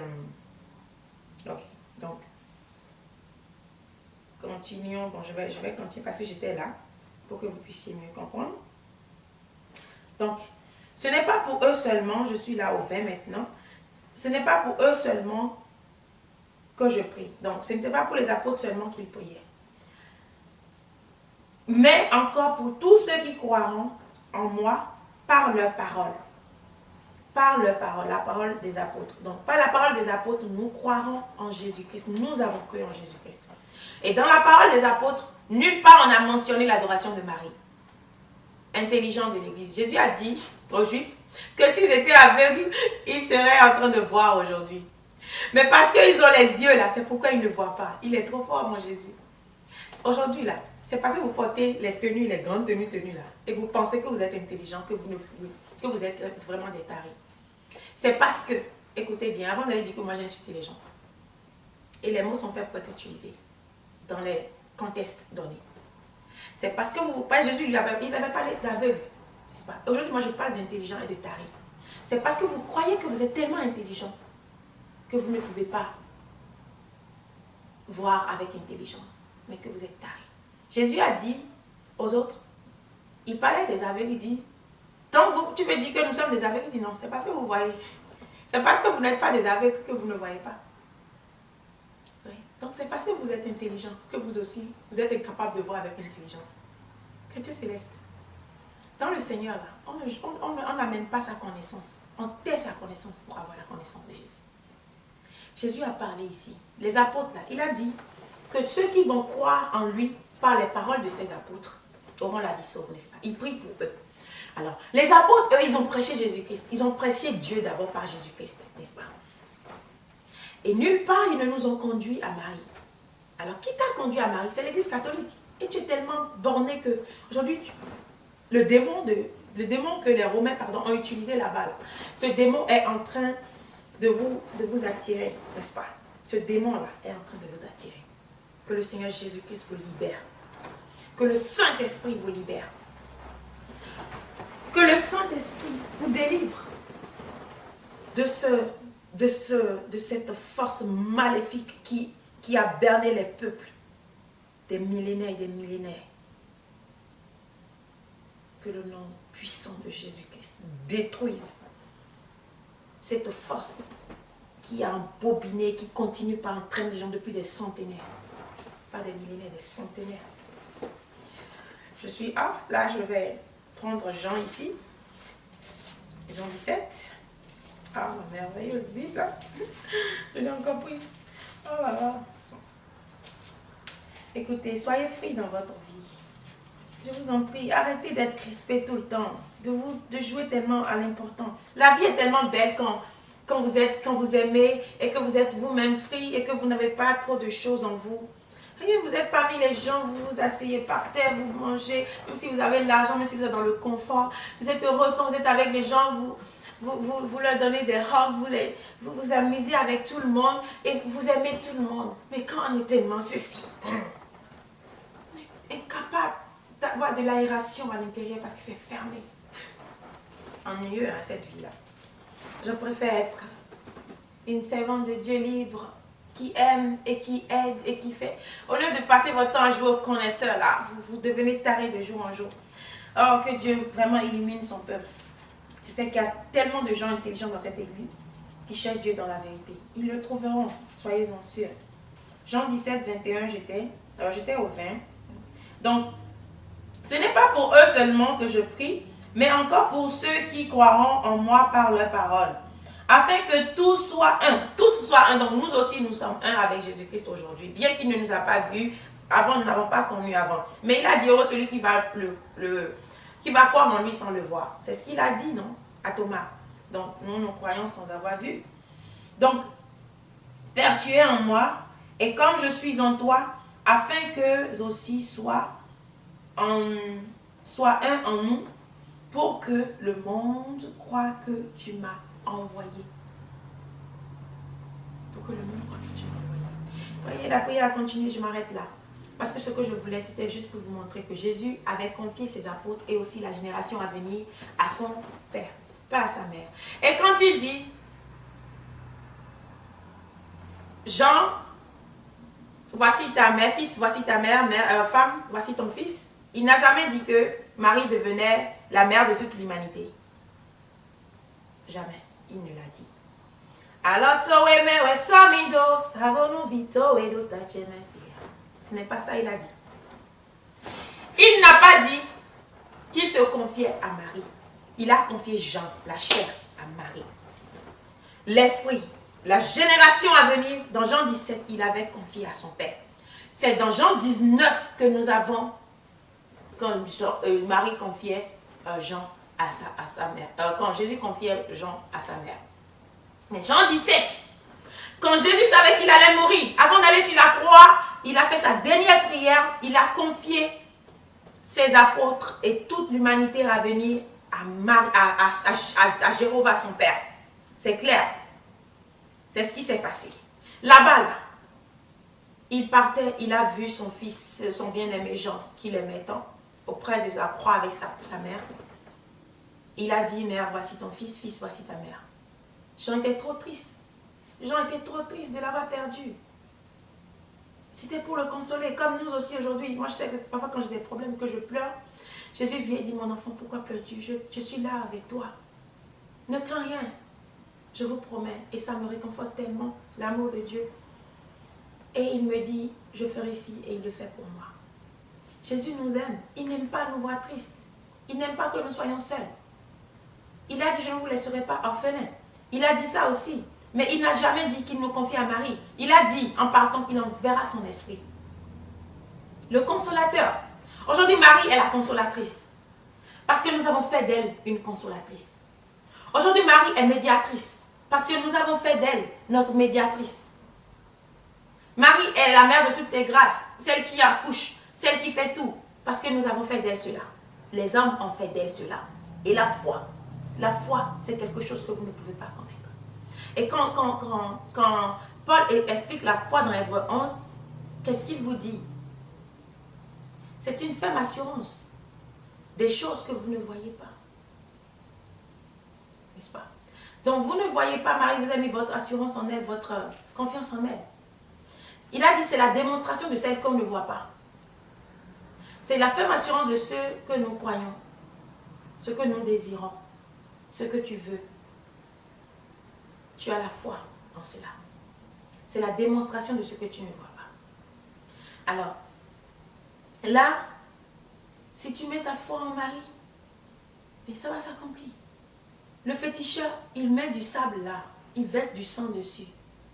Et le truc commence à opérer en même temps. Nous sommes dans un monde d'esprit. Nous sommes dans un monde qui a des vibrations. Il y a des forces dans le monde, maléfiques, et aussi des forces du bien. Alors, tout ce que vous posez comme acte, ça répond toujours. Si vous pensez adorer Marie, vous aurez des réponses. Parce que la nature, elle est faite ainsi. La terre même, elle est vivante. Nous, la terre là, que nous touchons comme ça, elle a une vie. Tout vit. Même la pierre. Nous les appelons, quand nous allons à l'école, on nous enseigne, on dit qu'elle est inerte. On appelle ça des choses inertes, n'est-ce pas? On pense que c'est des animaux, tout ce qui move, qui a un esprit, non? La terre, la terre aussi, c'est pourquoi les gens adorent la terre. Il y a des vies. Ceux qui ont des esprits voient. Et nous, les enfants de Dieu, nous pouvons commander aussi ces choses-là. Pas leur commander d'aller nous faire quelque chose, non. Par exemple, ordonner à la terre. Parce que nous avons reçu le pouvoir, parce que nous sommes sur elle, n'est-ce pas? Nous sommes sur elle. C'est pourquoi Jésus a dit que nous pouvons déplacer des montagnes. Toutes ces choses, nous avons une force. Et quand nous avons la force de Dieu dans notre mental, dans notre esprit, partout en nous, dans notre être complet, nous pouvons déjà commencer à ordonner à ces choses inertes de se déplacer. Comment quelque chose d'inerte peut se déplacer? C'est spirituel. Donc, vous voyez tout ce que, si vous prenez le sable aujourd'hui, quand les gens adorent, il y a le Dieu de la terre, n'est-ce pas? Dans les autres, chez les Romains, chez les Grecs, mais aussi en Afrique, il y a les dieux de la terre. Ils adorent la terre. Et ils prennent même ça pour rendre malade. Il y a des choses que vous ne pouvez pas comprendre. Moi, je ne sais même pas de connaître tout. Le peu que j'ai connu, bon, c'est pas la grâce de Dieu, mais je ne viens pas partager pour aussi trop embobiner, pour toujours, pas embobiner, mais pour remplir la tête des gens. Restons à ce que la parole nous enseigne. Vous comprenez? Quand vous-même vous allez développer votre esprit, Dieu va commencer à vous parler, à vous montrer des choses. Égard à ceux qui viennent pour vous embobiner avec des fausses connaissances. Prenez garde à ces gens-là. La parole de Dieu nous le dit. Prenons garde à tous ces gens-là. Ils sont malhonnêtes. Ils œuvrent pour le ventre. Pour leur ventre, c'est ce que Paul a dit, c'est pas moi qui le dis. Ils le font pour leur gloire. Pour qu'on dise que telle personne-là, son développement, là, j'aime ça. Hein? Non, tu as vu comment il développe? Rien. Rien dans son développement. Tout ça là, c'est les choses qu'ils vont apprendre. Quand la parole de Dieu, même dans l'église, j'ai dans l'église là même là. On applaudit même les pasteurs.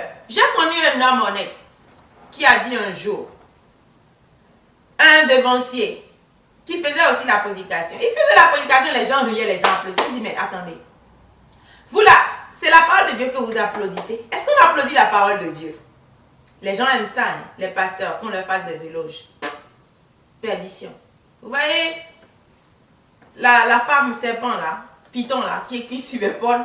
Vous voyez comment elle faisait l'éloge de Paul? Vous voyez, Paul lui a dit stop. Stop. Et l'a délivré.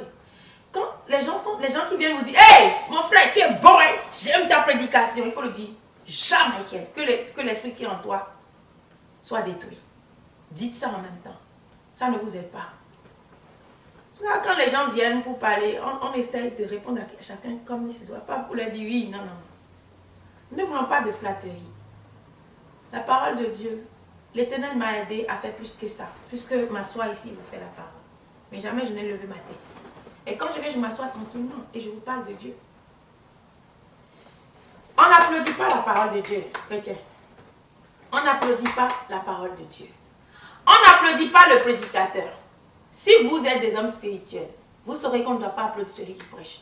C'est pourquoi je vous dis toujours, quand vous venez ici à écouter la parole, ne me regardez pas. Et ne venez pas dire, oh ma soeur, tu connais. Je ne connais rien. Dieu m'a donné. Et s'il veut aujourd'hui, il peut prendre ça, je serai là, je ne connaîtrai plus rien. Je ne peux rien dire. L'homme ne peut pas prendre, c'est clair. L'homme ne peut pas prendre ce que Dieu a donné. Mais Dieu peut prendre ce qu'il a donné. Il peut prendre. Il a donné la force à certaines personnes qui se sont laissées adorer par des hommes. Et Dieu leur a repris leur force. C'est clair. Mais on n'applaudit pas. Chrétien céleste, pardon. Pour ta gouverne, pour ton bien-être. Si quelqu'un prêche là, il ne faut plus dire, hey, oh prédicateur, mon frère, mon papa, tu connais. C'est vraiment dangereux pour celui qui prêche et pour vous-même. Et vous, pasteur, et vous, prédicateurs, ayez l'humilité de toujours reprendre les gens. Apprenez-leur la vérité. À ne jamais vous applaudir. On n'applaudit pas la parole de Dieu. Une parole de Dieu que vous applaudissez, elle n'est pas sincère. Une parole de Dieu que vous applaudissez, elle n'est pas de Dieu. Parce que la parole, elle vous touche. Mais quand vous applaudissez, ça veut dire qu'elle n'a pas pénétré en vous. Peut-être vous connaissiez ça. Vous saviez la vérité. Vous avez écouté, vous avez aimé. Bénissez celui qui a fait la prédication. Dites que Dieu t'inspire davantage. Mais ne venez pas dire, oh, tu as raison, c'est toi, tu es le meilleur, c'est toi, tu es bon. Il n'est rien. Il sait, et votre mais il n'y a plus la foi aujourd'hui en Dieu. C'est quand on vient applaudir les hommes là. Vous ne savez pas que c'est dangereux. C'est ce que les gens ont fait de Moïse. Et Dieu l'a arrêté. Stop. C'est ce que les gens ont fait de Moïse. Pour que Moïse ne soit pas un Dieu. Ouais, malgré que Dieu l'a fait disparaître là. Ils l'ont adoré. Ils ne parlent pas sans Moïse. Ils ne disent pas deux mots sans Moïse. Si Dieu n'avait pas stoppé pour qu'eux-mêmes ils voient que Dieu décide là. Et que lui, il est plus fort que ses serviteurs. Là où Moïse est enterré là, c'est là ils iront se prosterner. Comme ce que vous faites à Imeka aujourd'hui. En vous prosternant sur la tombe. En disant, papa, fais-nous de miracles. C'est grave. Ne faites plus ça. Ne faites plus ça. C'est Dieu qui fait des miracles. Papa Ochofa, il n'est pas mort, il est vivant. Je le sais, je l'ai vu. Mais il n'est pas un homme mauvais. Pour tous ceux qui bavardent là, taisez-vous. Cherchez la vérité dans votre esprit par le Seigneur Jésus-Christ. Je ne voulais pas parler. Mais ce n'est pas pour ça que nous serons des adorateurs d'Ochofa. Parce qu'il a été honnête toute sa vie, Ochofa. Il n'a jamais amené personne à l'adorer. Donc, ne faisons pas l'erreur là, pour que les gens nous critiquent davantage. Ceux qui sont ignorants, ils parlent déjà ici de ces choses-là. Chrétien céleste, nous avions lu Jean 17. Et nous avons compris que le Seigneur Jésus-Christ n'a jamais confié le peuple de Dieu à la Sainte Marie. Mais il a confié le peuple de Dieu à Dieu lui-même.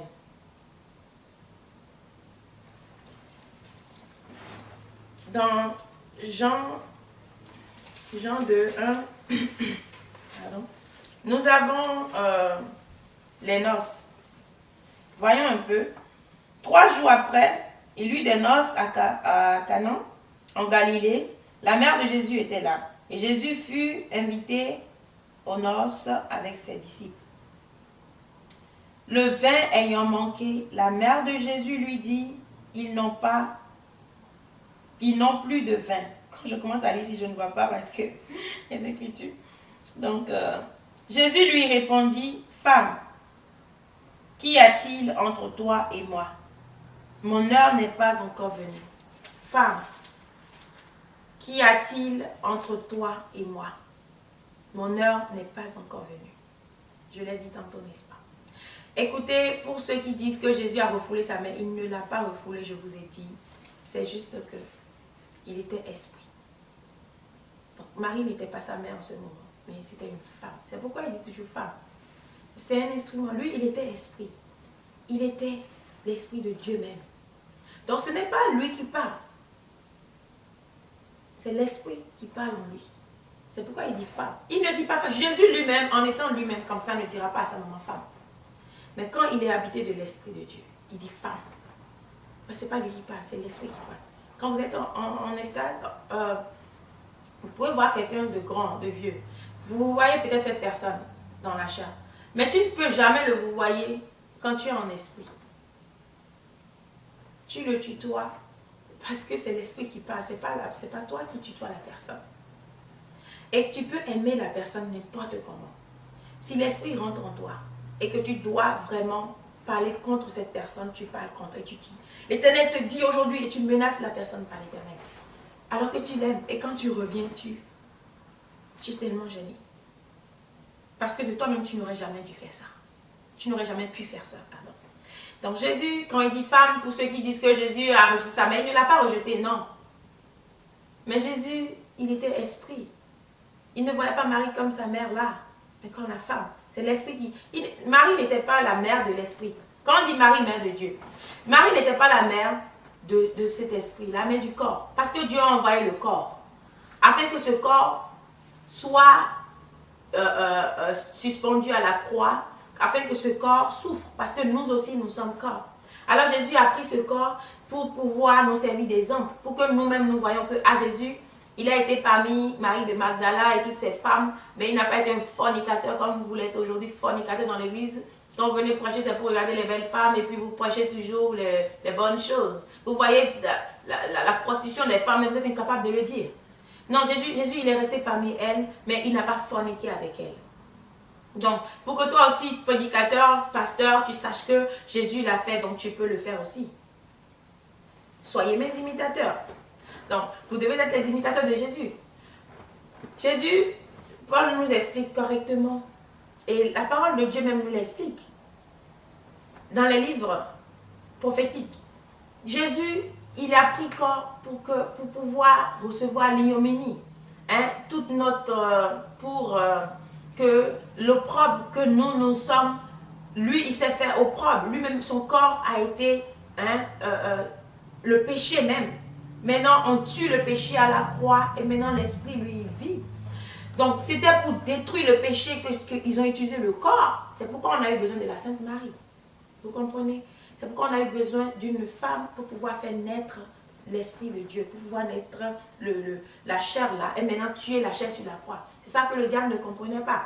Le diable, il a tué Jésus, il pensait que c'était lui qui l'avait tué. Non, il fallait qu'il le fasse pour pouvoir tuer le péché, pour pouvoir tuer nos faiblesses, pour pouvoir tuer nos transgressions, pour pouvoir tuer aujourd'hui tout ce que nous avons de mauvais, pour que nous puissions renaître. Et le Christ nous a bien expliqué tout ça. Donc, c'est pourquoi on a eu besoin d'une femme. Hein? Jésus a dit dans Jérémie 33 qu'il va susciter un gemme à David. Donc, pour vos bavardages, allez bien comprendre la parole et demander l'esprit. Nous n'allons pas tout expliquer ici. Mais celui qui a des oreilles, lui, comprendra toujours. Et il aura toujours ses confirmations. Donc, c'est le gemme à David. Et Jésus, il était le gemme de David. Marie n'avait aucun lien avec David pour votre nouvelle. Pour vous qui défendez là, je ne sais même pas ce que vous défendez même. Pour vous qui bavardez, je ne sais même pas pourquoi vous bavardez. Marie n'avait rien avec Jésus, avec David. Jésus, il est le gemme. Dieu a bien dit. Hein. Dans Zacharie, il est le gemme de Dieu. Mais dans Jérémie 33, par exemple, il est le, comment je dirais, il est le gemme de David. Il est le gemme de David. Donc, c'est par rapport, et qui était de David, c'était Joseph, n'est-ce pas? C'est pourquoi Joseph aussi a été choisi, pour être la compagne de Marie. Que celui qui a des oreilles comprenne. Bon. Maintenant, pour répondre encore à la préoccupation, au commentaire de mon frère,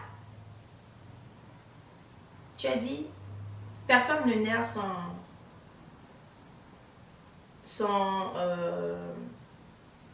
personne ne naît sans père ni mère.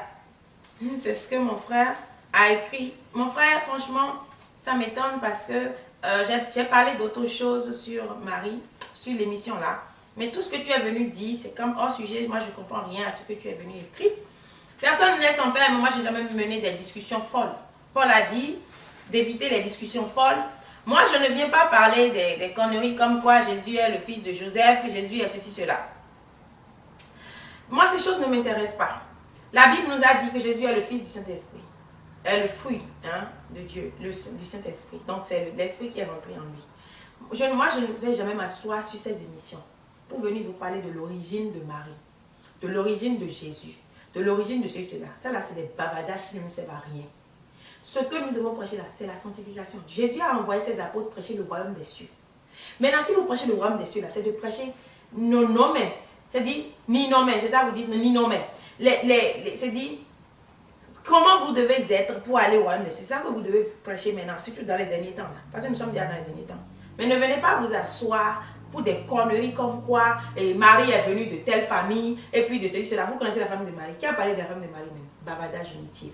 Jésus-Christ est venu de telle famille, de Jésus est de cela. Ça là, ça va avantager quoi?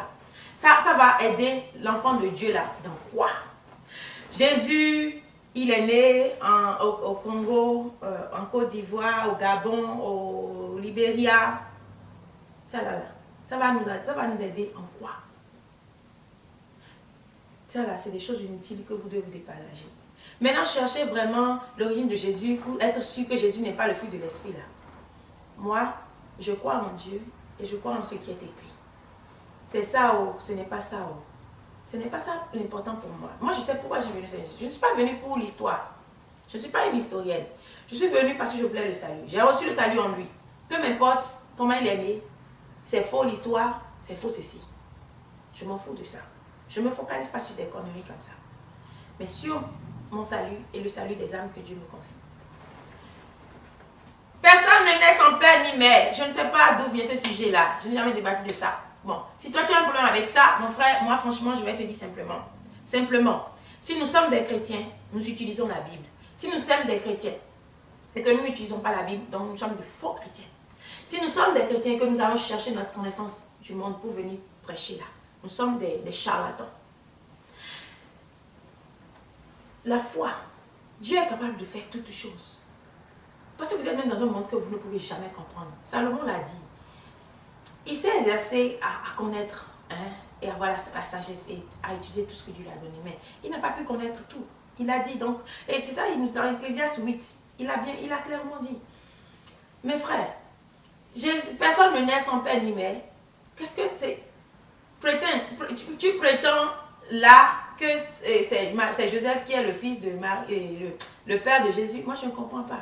Franchement, je ne sais pas, je ne vais même pas savoir.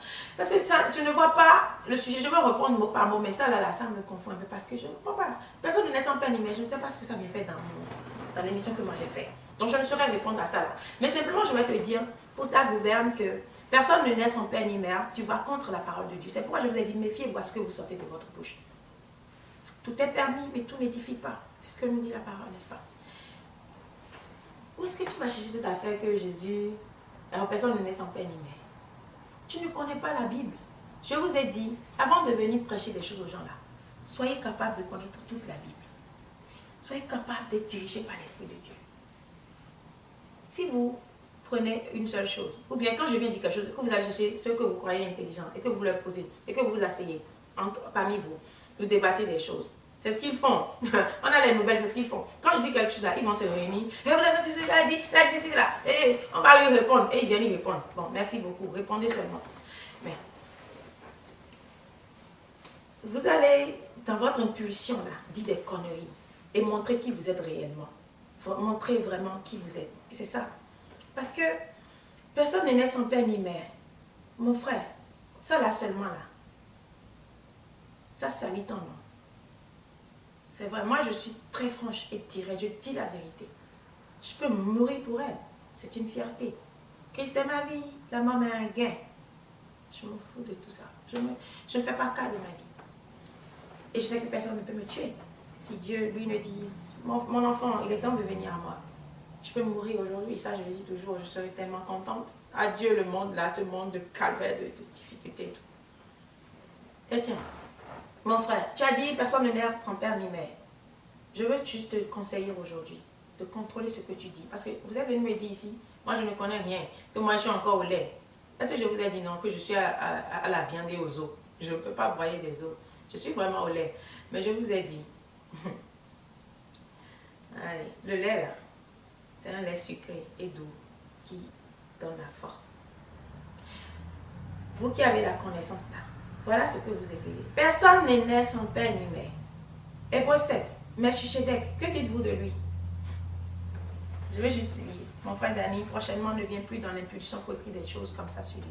Tu vas salir ton nom. Parce qu'il y a beaucoup de gens qui croient en toi aujourd'hui et qui te demandent des choses même.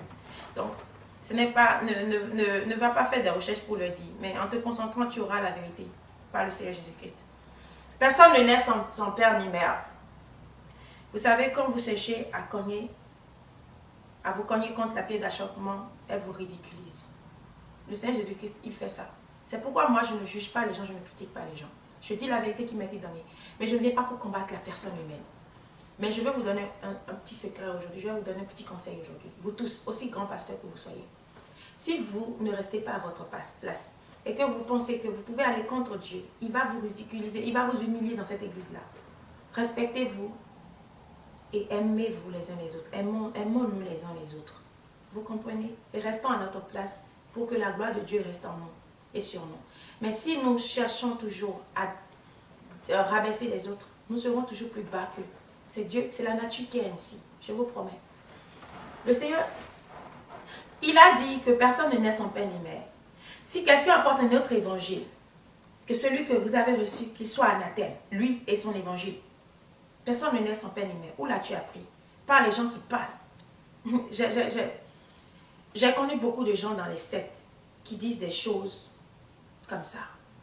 Que nous là, nous perdons, nous là, on est là seulement, on est trop bêtes. Que nous sommes trop bêtes. Nous là, que Jésus là, il y a des commandes, que aucun esprit n'est rentré là, que c'est Joseph qui a fait ça. Vous voyez des choses comme ça, faites attention. Vous comprenez? Vous voulez croire en Dieu ou vous ne voulez pas croire en Dieu? Moi, je vous ai dit, chrétien céleste, cela m'importe que je sois le fils de Joseph ou pas. Je crois en ce que Dieu m'a dit. On m'a dit que c'est l'esprit qui a engendré Jésus. Je crois. Et je le dis devant Dieu. Bon. Maintenant, personne ne naît sans père ni mère. Ça veut dire que vous n'avez pas parcouru toute la Bible et que vous n'avez pas la connaissance de Dieu. Parce que la Bible nous dit dans Hébreux 7 que Melchisedec n'avait ni père ni mère. Dani, Melchisedec, il n'avait ni père ni mère. Je suis l'Éternel Dieu. Je fais ce que je veux. Et qui me dira pourquoi? C'est ce que dit Jérémie, l'Éternel, dans ses livres. Alors, je vais juste lire ceci pour t'aider à comprendre que quand on est chrétien, c'est par la foi. Ce n'est pas par... C'est pourquoi Jésus dit ce n'est ni par la force, ni par la puissance, mais par mon esprit. C'est par l'Esprit de Dieu. Ce n'est pas notre force, par notre intelligence, mais par l'Esprit de Dieu. En effet, ce Melchisedec, roi de Salem, sacrificateur du Dieu très haut, qui alla au-devant d'Abraham lorsqu'il revenait de la défaite des rois, qui le bénit, et à qui Abraham donna la dîme de tout, qui est d'abord roi de justice d'après la signification de son nom, ensuite roi de Salem, c'est-à-dire roi de paix. Donc, on sait que Salem, lui, il est le roi de Salem, donc roi de paix. Hein? Donc, Salem, c'est le pays, c'est la paix. Donc, vous voyez, Paul, c'est ça, c'est... Je suis un peu de nous, mais oh, on a une nuit, boy, oh, de rôle, les coups. Nous ne pouvons pas sortir pour Milen dans notre ébé. On a un nuit, des voix. Mais nous, rôlons, nous, nous, pardon pour ceux qui ne comprennent pas, mais c'est parce que ceux qui sont en train d'attaquer, là, c'est ça, ils parlent, donc je leur parle ça. Et je bénis Dieu d'avoir compris cette touche parce que j'aime ça. Il n'y a rien de nouveau que vous pouvez apporter. Ceux à qui Dieu a donné l'intelligence, là, c'est à eux. Eux, là, les apôtres. Et Dieu a dit que si nous recevons leur parole, nous recevons la prière qu'il a faite pour nous. Nous le connaîtrons. Donc, Vous voyez, Paul a dit, je continue la lecture, c'est-à-dire roi de paix, qui est sans père, sans mère, sans généalogie, qui n'a ni commencement de jour, ni fin de vie, mais qui est rendu semblable au Fils de Dieu. Ce Melchisedec demeure sacrificateur à perpétuité. Et je m'arrête là, simplement. Dani, tu as dit, personne ne naît sans père ni mère. Dani, la parole de Dieu te dit ça. Où vas-tu chercher cette chose-là? Arrête de dire des choses comme ça, ce n'est pas bien. Tu vas contre la parole de Dieu, enfin. Personne ne naît sans père ni mère. Tu as la connaissance plus que Paul. Tu es sûr que tu es plus intelligent que lui. Tu es sûr que tu connais plus que Dieu. Tu es sûr que toi, tu peux sonder Dieu. L'insondable. Dis-moi mon donnant quand tu as les dents. Tu es plus intelligent que lui. Mais crois-en les dents. Et toi, tu es plus grand que lui. Et pour dire aujourd'hui que personne ne peut naître sans père ni mère. Tu es sûr que Dieu ne peut pas faire paraître quelqu'un et que cette personne soit sans père ni mère. Tu es sûr? Qui est le père de Melchisedec alors? Qui est le père et la mère de Melchisedec? Trop parler là, ça nous condamne. C'est pourquoi moi je vous dis dans cette église, mais God bien miné les mains. Vous dites je vais te pouvoir. Et maintenant ce n'est pas une affaire de combat. On ne combat personne. Je ne vais pas pour vous combattre. Alors arrêtez de me combattre. Arrêtez, vous ne pouvez pas me combattre. Tu ne peux rien contre les aiguillons. C'est ce que Jésus a dit à Paul. Pourquoi est-ce que vous passez votre temps à toujours vouloir rabaisser les autres, humilier, à faire le connaisseur? Quand je lis ce que tu as envoyé, je sens l'esprit qui t'a conduit. C'est l'esprit que je condamne. C'est mauvais l'esprit qui est en toi qui a écrit ça. Vous ne savez pas l'écriture de quelqu'un, vous pouvez voir l'esprit qui anime la personne.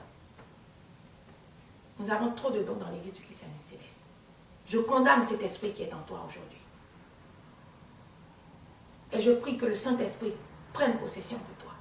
Rentre en toi et te transforme. Détruis la haine. Détruis ces combats, ces esprits qui vous emmènent à dire des choses même qui vous condamnent. Prie, Dani. Au nom de Jésus-Christ, prie. Enferme-toi dans la chambre, jeûne et demande le vrai esprit de Dieu. Parce que quelqu'un te dit que tu es un prophète. Cela ne fait pas de toi un prophète. Il faut des étapes. Il faut aller à l'école de Dieu, apprendre la connaissance de Dieu. On ne se lève pas du jour au lendemain pour être un prophète. On n'est pas un prophète parce qu'un visionnaire a dit que vous avez la prophétie, que vous avez la vision. Tu es sûr que tu vois. Quand tu fermes les yeux, tu es sûr que tu peux prendre le nom de quelqu'un et faire la vision dessus. Tu es sûr que tu communiques avec Dieu. Tu n'es pas un prophète. Le prophète, c'est celui qui communique avec Dieu. Celui qui communique avec Dieu, il n'est pas habité par cet esprit-là. L'orgueil est en toi. Détruis-le. Transforme-toi. Je suis là pour dire la vérité. Une vérité qui blesse, mais elle sauve quand on ouvre les oreilles pour écouter ce que je dis. Je n'ai pas beaucoup d'amis. Je n'en ai même pas. Parce que même si je t'aime n'importe comment, je dis toujours des choses qui font mal aux gens. C'est ça Dieu. Va chercher Dieu. Prie. Débarrasse-toi de cet esprit qui t'anime maintenant. Dis à tous ceux qui te suivent et qui croient en toi que tu ne connais rien. Je le dis toujours à ceux qui sont autour de moi. Dis-leur, j'ai besoin d'entendre Dieu. Parfois, Dieu nous choisit. Il dit aux gens qu'il les a choisis. Mais parce qu'ils sont tellement pressés, ils rentrent dans des choses. Oui, ouais, mais voyez, non, je vais tomber. Non, je vais démêler. Oui, ouais, mais Dieu m'a choisi. J'ai fait des années comme une petite fille dans la maison de Dieu. J'ai fini par être consciente de la force que Dieu m'avait donnée. Mais j'ai été comme une ignorance parmi les gens. Personne ne savait qui j'étais, ce que je faisais. Je suis restée là comme quelqu'un qui ne connaissait rien. C'est comme ça que Dieu vous élève. Ce n'est pas dans l'agitation que Dieu vous élève. Les gens peuvent voir. Il y a des gens, des années, moi je les ai dit, tu es un serviteur de Dieu. Jusqu'à aujourd'hui, ils n'ont pas encore connu Dieu. Ils ne sont pas encore prêts. Parce que quand nous donnons les messages, nous suivons les gens. Nous les suivons en esprit. Je les suis en esprit. Et quand ils sont prêts, je leur dis, tu es prêt. Mais quand ils ne sont pas prêts, on le sait aussi. Nous voyons, nous savons. Si un visionnaire te dit que tu as l'onction de Dieu ou que tu as été choisi, ça ne veut pas dire que c'est dans la chair que tu vas œuvrer pour Dieu. Non. Et ce qui ouvre vraiment la puissance, c'est l'amour des autres. Ce qui vous permet d'être fort en esprit. C'est quand vous avez l'amour et que vous aimez les autres. Mais quand vous êtes rempli de cet esprit-là, je vous promets, vous allez faire des gaffes dans votre vie. Vous allez sortir des travaux bizarres aux gens. Et les ignorants vont toujours vous apprécier. Mais vous ne leur faites rien de bon. Moi, je ne fais pas de travaux aux gens. Mais je apprends aux gens à connaître Dieu personnellement. C'est ce que je fais ici avec vous. C'est pourquoi je ne viens pas pour vous dire, prenez l'huile sainte et mettez sur cette chose et celle-là. Non. Parce qu'avec la foi, vous pouvez vaincre tout ça. Vous pouvez vaincre le mal sans utiliser quoi que ce soit. Maintenant, si vous avez peu de foi, vous pouvez prendre votre bougie et prier dessus et allumer. Ce n'est pas la bougie qui va vous sauver. Mais c'est l'Éternel, mais c'est une grâce que Dieu a donnée au chauffeur, c'est tout. Mon frère, personne ne naît sans père ni mère. Mais Shélek, il n'avait ni père ni mère. Ne va plus contre la parole comme ça, Dani. Ce n'est pas bien. Ce n'est pas bien. Oh, Adagbe, Wenye Bionomi, et dans le monde, Shélek, c'est le bon comportement. Franchement, calmons-nous. C'est dans le calme qu'on s'approche de Dieu. Oui, ouais, mais c'est mon way. Vous ne pouvez pas venir dans le Seigneur pour dire que vous voulez faire un ministère. Tu étais où? Je ne te voyais pas sur YouTube, sur les réseaux. Qu'est-ce qui t'a envoyé? Je sais, je suis parmi vous tous les jours. Je suis au milieu de vous. Je sais ce que vous dites, ce que vous faites. Ça me fait mal. À l'intérieur de voir que les gens de mon église sont aussi ce qu'ils sont. Vous savez, il y a des gens parmi vous, ils sont tout le temps parmi vous, mais ils parlent aussi beaucoup. Il y a des gens, ils ne savent jamais où ils sont. Ils sont ici et là.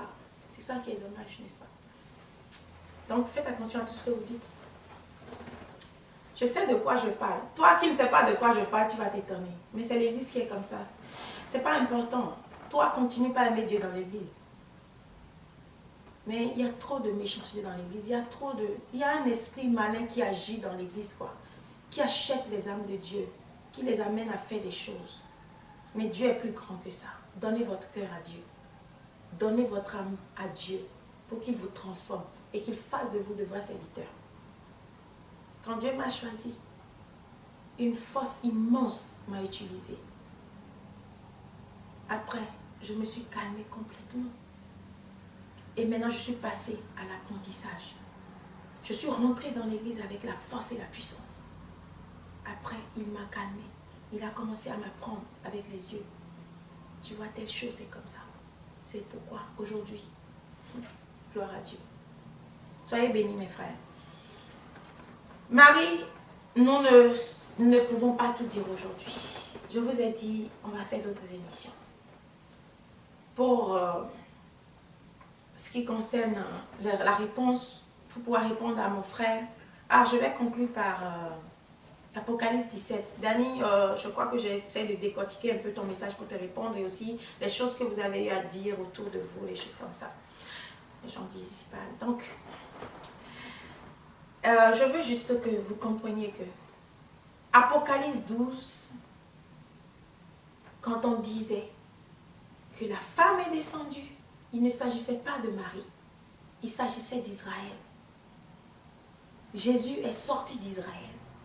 La femme enceinte. Nous vous avons dit, je ne vais pas tout expliquer si c'est déjà trop long. Allez dans l'émission Le plus gros mensonge sur la Vierge Marie que nous allons faire. Nous avons essayé d'expliquer ça. Et de donner aussi tous les versets qui vont vous éclairer. Aujourd'hui, je vais clôturer pour Dani parce qu'il est venu encore écrire d'aller lire Apocalypse 12. Mon frère, je l'ai lu depuis longtemps. L'Éternel m'a enfermé et m'a ouvert Apocalypse il y a des années. C'est là que j'ai étudié. En ce moment, tu te cherchais encore. Tu te cherchais encore. Je vais lire. Apocalypse 12, je vous avais dit, pardon, que c'était de l'église d'Israël qu'on parlait. Et nous avons eu à tout détailler, même quand Jésus-Christ disait que la nouvelle Jérusalem est descendue. On parlait toujours semblable à une femme, n'est-ce pas? On a déjà tout expliqué. Si je vais vous mettre ici maintenant, l'émission là, ça va être trop long. Mais je vous renvoie dans l'autre émission pour ceux qui n'ont pas suivi. Et si vous avez oublié, vous suivez encore. Si vous finissez de suivre ceci. Je ne vais pas reprendre tout ça. Mais je vais juste aller dans Apocalypse 17, verset 18, pour répondre à mon frère. Apocalypse, je ne suis pas venue donner parce que moi j'écoute ce que les autres disent pour venir parler. Je vous ai dit, j'étais en pleine prière, mais nous prêchons toujours. C'est là que l'Éternel m'a dit, va, pardon, et parle aussi de ça. Il m'a donné les choses que je dois dire. Apocalypse, il y a des années, Dieu m'a permis de l'étudier. Il m'a donné beaucoup de clés. Je ne suis jamais venue vous parler de ça, parce que vous n'avez pas besoin de ces choses-là maintenant. Dieu m'a tellement montré de choses dans Apocalypse qui m'ont fait peur. Est-ce que moi, je suis venue pour vous dire qu'il y a Apocalypse là? Je vous ai dit, ce n'est pas pour montrer que je connais des choses que je viens. C'est pour aider ceux qui ne connaissent pas. Ceux qui viennent bavarder pour dire, allez lire Apocalypse, là, ils ont fait ceci, cela, ils ont fait quoi? C'est faux. Ils vont suivre les choses des autres. C'est des conneries que les gens racontent là. J'ai des gens qui s'approchent de moi, qui parlent. Dieu me permet toujours, c'est dit dans ma vie, ouais, je ne suis pas câblée sur les réseaux, des choses comme ça. Mais autour de moi, j'ai trop vu. Hier, j'ai trop entendu. Avant d'être dans le Seigneur, j'ai trop entendu. Aujourd'hui, je continue à entendre. J'ai des gens particulièrement, chaque fois, ils essayent de vouloir me bousiller l'esprit. Ils essayent de me détourner de Dieu en disant des choses que j'écoute. Je les écoute et je leur dis, écoute, moi, je ne débat pas de ces choses-là avec les gens. Et c'est clair. L'Éternel m'a appris beaucoup de choses dans l'Apocalypse. Et ce n'est pas l'esprit, ce n'est pas le jeûne, en étant enfermé, que l'Éternel m'a montré certaines choses. Certaines choses, n'est-ce pas? Et je ne viens pas pour vous montrer ces choses-là, mais pour parler. En ce moment, je l'ai dit, Dani, tu étais encore en train de te chercher. Il ne t'est même pas encore venu à l'esprit de devenir prophète aujourd'hui. Non? Tu laissez. Mais prenez garde à vous, franchement. La parole de Dieu, ce n'est pas la guerre, ce n'est pas pour nous. Donc pourquoi est-ce que nous allons nous battre pour ça et nous détruire pour ça? Moi, je prie pour vous, pour que vous ayez l'amour, que vous soyez remplis de l'amour de Dieu. Et là, nous pouvons nous aimer et travailler ensemble dans le Seigneur. Apocalypse 17, verset 18. Je veux juste lire ceci pour toi, pour ta gouverne. Pour que tu finisses enfin par comprendre que Dieu parle en parabole. Et que Dieu prend souvent femme pour parler de pays. Depuis la nuit des temps. Ce n'est pas de notre temps à nous. Ce n'est pas de notre temps à nous. Et la femme que tu as vue, c'est la grande ville qui a la royauté sur les rois de la terre. Et la femme que tu as vue, j'ai juste pris ça pour encore t'éclairer davantage, parce que je crois que je n'avais pas cité ça dans l'autre. La femme que tu as vue, c'est ce que dit Dieu. Et la femme que tu as vue, c'est la grande ville. C'est la grande ville. De quelle femme on parle? On ne parle pas de la femme de l'Apocalypse 12. Mais l'autre femme, vous savez qu'il y avait deux femmes. On a parlé de la bête et de la femme qui était sur la bête. Mais pourquoi est-ce que vous ne pouvez pas comprendre que dans le 12 aussi, Dieu, quand il disait la femme là, il parlait de l'église. Il parlait de la ville d'Israël. Qu'est-ce qui borne votre esprit? Chacun a dit, ne vous bornez pas. Ah, écoutez, on vous a dit, c'est pas vos raisonnements là que vous ne pouvez pas. Faites taire votre raisonnement. Je vous ai dit, j'ai fait taire mon intelligence pour pouvoir écouter Dieu. C'est là que j'ai connu Dieu.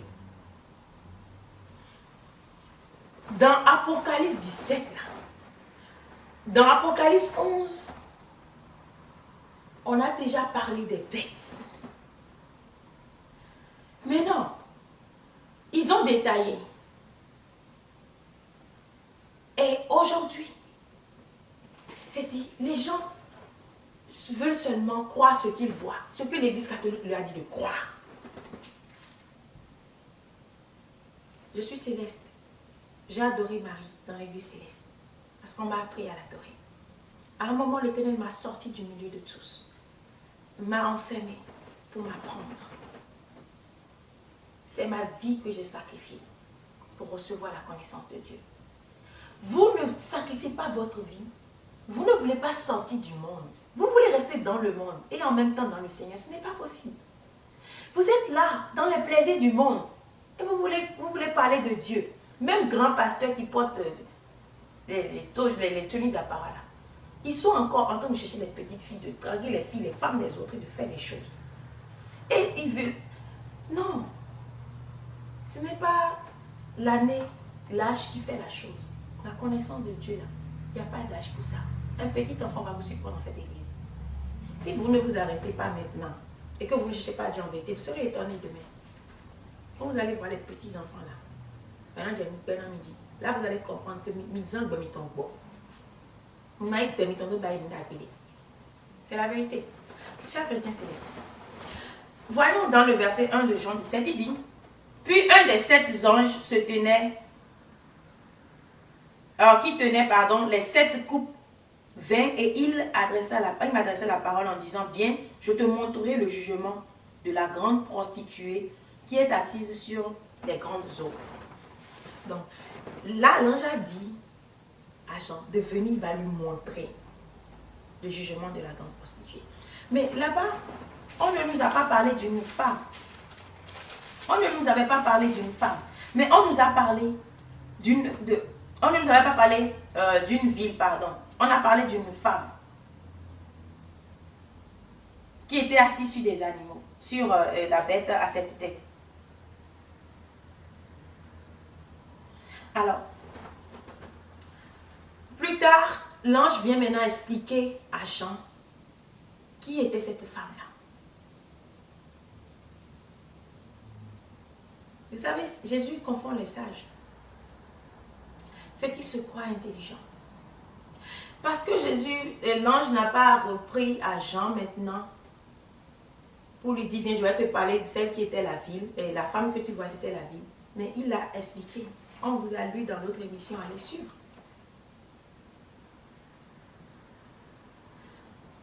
Que Dieu vous accorde l'intelligence. Je vais clôturer cette émission aujourd'hui, là. Celui qui a des oreilles entendra toujours. Mais celui qui n'en a pas, il va toujours se battre. Maïs non les noms d'Ambunando, poison et ton. Donc, ceux qui ne vont pas croire là, ils vont tous se perdre, quoi. Vous n'avez même pas la foi en Dieu. Vous n'êtes même pas capable de savoir que Dieu peut faire descendre un homme sans père ni mère. Alors, de quoi vous voulez discuter maintenant dans le Seigneur? C'est la base de toute chose, la foi. C'est pourquoi Paul, il a donné toute sa vie pour la foi. Il a prêché la foi. Parce que c'est le commencement de tout. Si vous n'avez pas la foi en Dieu, vous ne pouvez rien comprendre de Dieu. Vous serez toujours l'étranger dans la maison de Dieu.